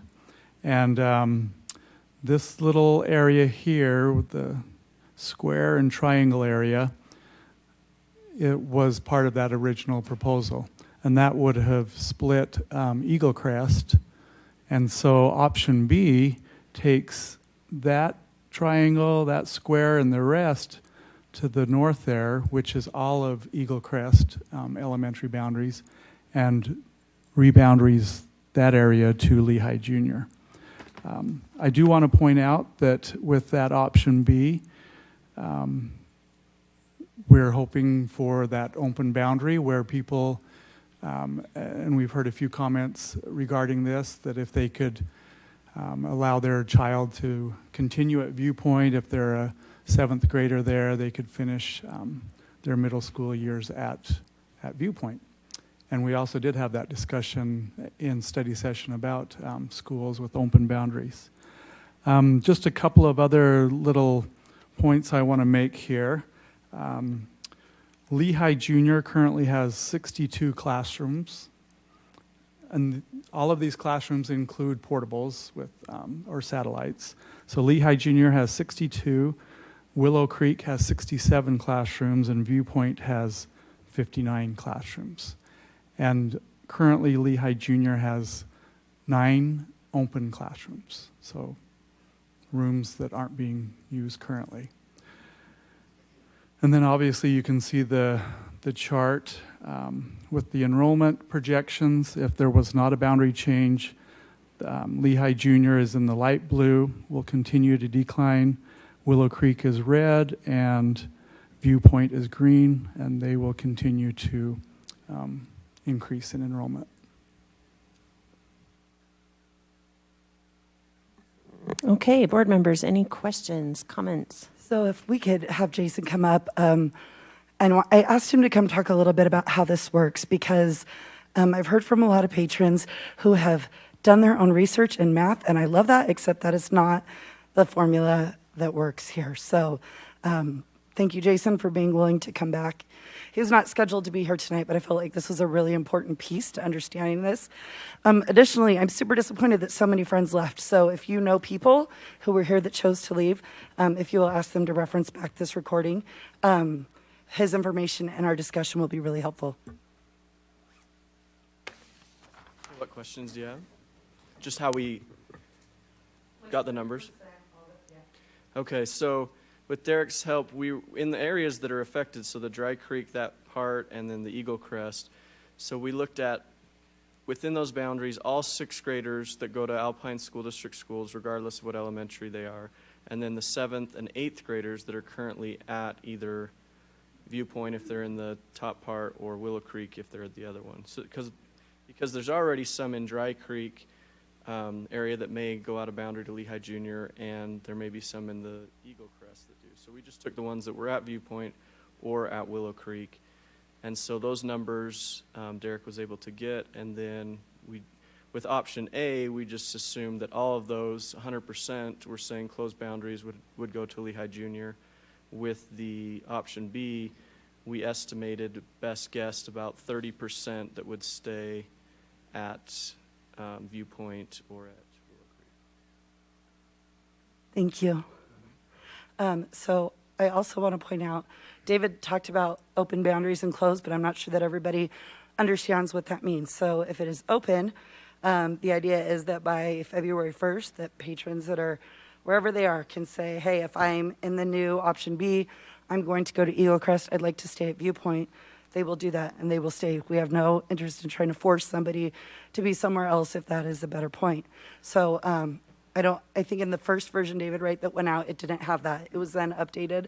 I don't know what version people are working off of. So when we met as a committee, and I very much value the input of our administrators currently over those schools, and that was something that they felt really strongly about, and I agree with. We want parents to have a choice. And so I think that is really important in option B, that allows parents to choose the school that is the best fit for their student. I have like 500 other things, and I will try to be brief. I took copious notes during public comment. I'm not going to be able to hit them all, but I'm going to try really hard. A lot of people I've heard that this is a knee-jerk reaction or it's been quick. And my friends, it has not been quick. This has been years. I really wish that the decision had been made 2 years ago, but it wasn't, right? And so that's why we're here. I totally hear everybody saying to wait, but we cannot wait. Viewpoint cannot go one more year. We opened the study last year, and the reason that we did not ultimately come to that decision last year is because by the time we would have made the decision to be within the days, they would have already done the FTE allocations for how many teachers are going to be at individual schools, plus all of those students who had registered for those classes. It really didn't seem to make much sense to say, now that you've already registered and you know your classes, we're going to move you to a different school. So this has been I think we try really hard to share things in different ways. I know that everybody doesn't hear everything, but this has been well thought out and studied for a very long time. Additionally, I think I've been on the phone pretty much every waking hour, minus the days that I literally had zero voice, right? So there's a lot of people that have reached out, whether it's electronic public comment, or they've sent an email to the board, or they've sent phone calls. And so it's a lot, right? And there's a lot of people to consider. The thing that I want to point out, we are looking to the future, right? So there were some expectations we had with the bond, and that didn't happen. But that doesn't mean that we still don't have these needs that have to be addressed now. So when you all look at this and you see your neighborhood or your child or whatever you're looking, like I'm looking for all of the students, and I'm looking at the least disruptive path for all of our kids, for all of our teachers. Nobody likes doing reboundaries. We've got some Saratoga areas that have been bounced back and forth quite a few times. And what we're trying to get here is something that will kind of hold steady-ish over the next 5 years. And if you, the other thing that someone said in public comment on option B, will you scroll back down, David? They said that Viewpoint ends up with most kids in both scenarios, and that's not correct. So if you look over at the solid line on option B, where the red one is bigger than green, and that's Viewpoint. Right now, currently, Lehigh Junior has one building and one satellite. A satellite is something that is plumbed, bathrooms, sink access and classes. Willow Creek has 2 satellites and their main building, and then Viewpoint has their main building and 3 portables. Portables aren't plumbed, they're not wet. So I heard a couple comments and several last night saying that we're trying to get everybody to equal numbers, which we're not, because we can't, because each of the schools have a very different capacity with which they are working.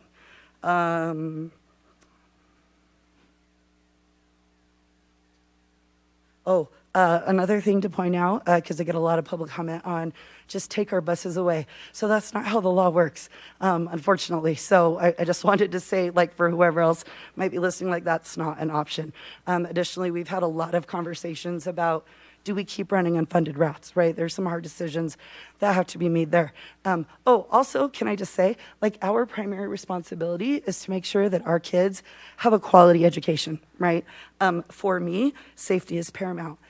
Every morning, I stress out that something is going to happen to a kid crossing Timp Highway. That is not a great solution.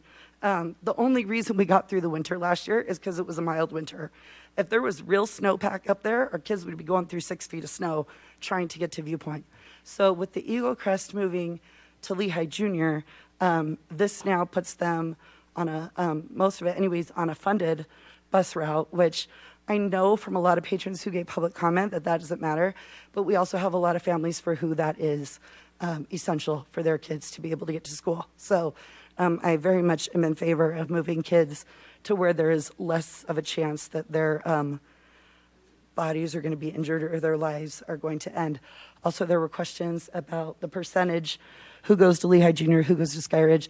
That's currently at 48.52. It will switch to 47.53.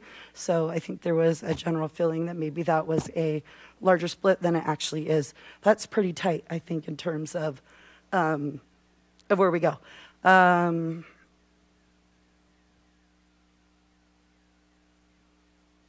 Sorry, I'm really trying to just give you like the greatest hits.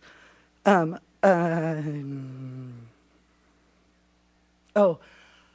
it is super disheartening to me to hear from parents who feel like their children are ignored or connection opportunities aren't being made, because I sit in a lot of meetings with in junior high and with administrators and SECs and PTAs, and they are working so hard. With the new scaling that came out, we have put more assistant principals, other people in those offices to be able to help. So I just want to say that if that is your family and your child is currently still struggling with things, like, please reach out to your principals. It's not perfect, but they are working really hard. And I just feel badly for any of those employees who may be listening and feeling like that was maybe an unfair assessment. Okay, I think I'm mostly good for now. But also, I wanted to say, I remember sitting with Jim Marie when we split Meadow into Dry Creek, and man, there were some big feelings there, and it was super tough. And so, I've been invested in this for over a decade. I totally understand where the challenges are. I understand how hard this is for everybody. We don't like moving kids just because, right? We truly are with these trying to get the best possible scenario for the longest amount of time. One of the lovely things about Eagle Crest is that it isn't growing. And that's what makes it a great candidate to go to Lehigh Junior, because we don't wish to exceed the capacity. If you remember the year at Lehigh Junior before our 9th graders went to Skyridge, like, people didn't go out in the halls if they didn't have to. It was literally like moving cattle. And so, this is not like a super long term. We're really trying to hold steady over the next 5 years. And so I would just ask everybody to trust that we have had these conversations for years, and this has been years in the making. And I really do feel like option B sets us up for the best success. Okay, any other comments, questions, concerns? Can I just mention, in your packet, I also Yes. put the open enrollment referred to as Utah Code 53G-6-402. And because, once again, with option B, it does have that open boundaries component where people could apply for open enrollment to go to Viewpoint.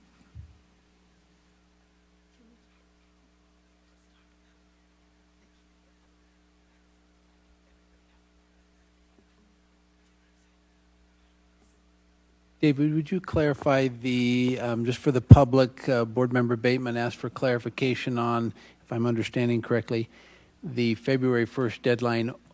It's open, and if Yes. the school is open, which all of our schools are open for this next school year. Correct. Those that are out of area need to petition to attend a school outside of their neighborhood boundary by February 1st. Yes, and so as a district, we have out-of-area forms that people can complete, and according to the state statute, it says submission of application from November 15th through the first Friday in February by those seeking admission during the early enrollment period for the following year. So that's the first set deadline, and so. After that, they could put on a waiting list. Sure. As we adjust and make sure that we have capacity for those students, the FTs allocated, everything else. Yep. Correct. And so, yes, and so we would get that information out, and honestly, we need to get it out district-wide. We have a lot of schools. Most of our schools have out-of-area students based on this open enrollment option. And so we just want to make sure that we're aligned with the state law and that people have that option, that choice. I think the board, I shared with you out of area for all of our schools a couple weeks ago on that spreadsheet. So we have significant amount of parents, students exercising the option. Does that clarify? Mike's not on. Can I share one more that we my really haven't gosh. talked about Yes. much? And the reason I think we don't have anyone here is because nobody has finished their home in this area. But this is just a little adjustment. Lehigh City and Saratoga Springs City, annex property. So Lehigh City annex property from Saratoga Springs. And homes are starting to be built in that area, but that's just also part of our boundary study that you'll be voting on as a board. And you're proposing that change with both Yes. options, correct? Well, this one is just one option. Oh, with the other two, Right, yes. so you're correct. proposing this regardless of Yes. which other option is chosen. Okay. And obviously, when we can, we want to keep the city boundary line as a. Right, right. Okay. Is this Cold Springs Ranch? Okay, I just wanted to confirm because I was like, wait a second, I recognize this.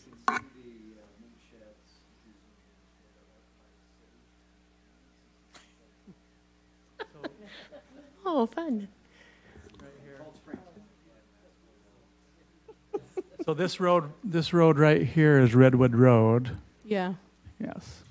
And that's 2400 north. So basically what happened is this section got moved into Lehigh, and we're talking about putting it with the Lehigh and Willow Creek boundaries rather than with So the this area Westlake will and be Vista boundaries. Willow Creek and Lehigh High instead of Vista Heights and Westlake. Okay, just to match the city boundary. Okay. Any other questions, comments, concerns? I just want to say I recognize how hard, boundary changes are, and it's a difficult thing. So we want to be careful, and we appreciate all of the comments that we've had tonight about that.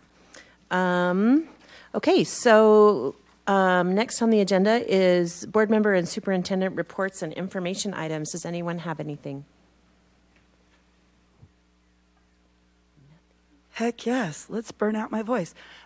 So I just wanted to thank Councilman Hancock as well as the other Lehigh City Council members.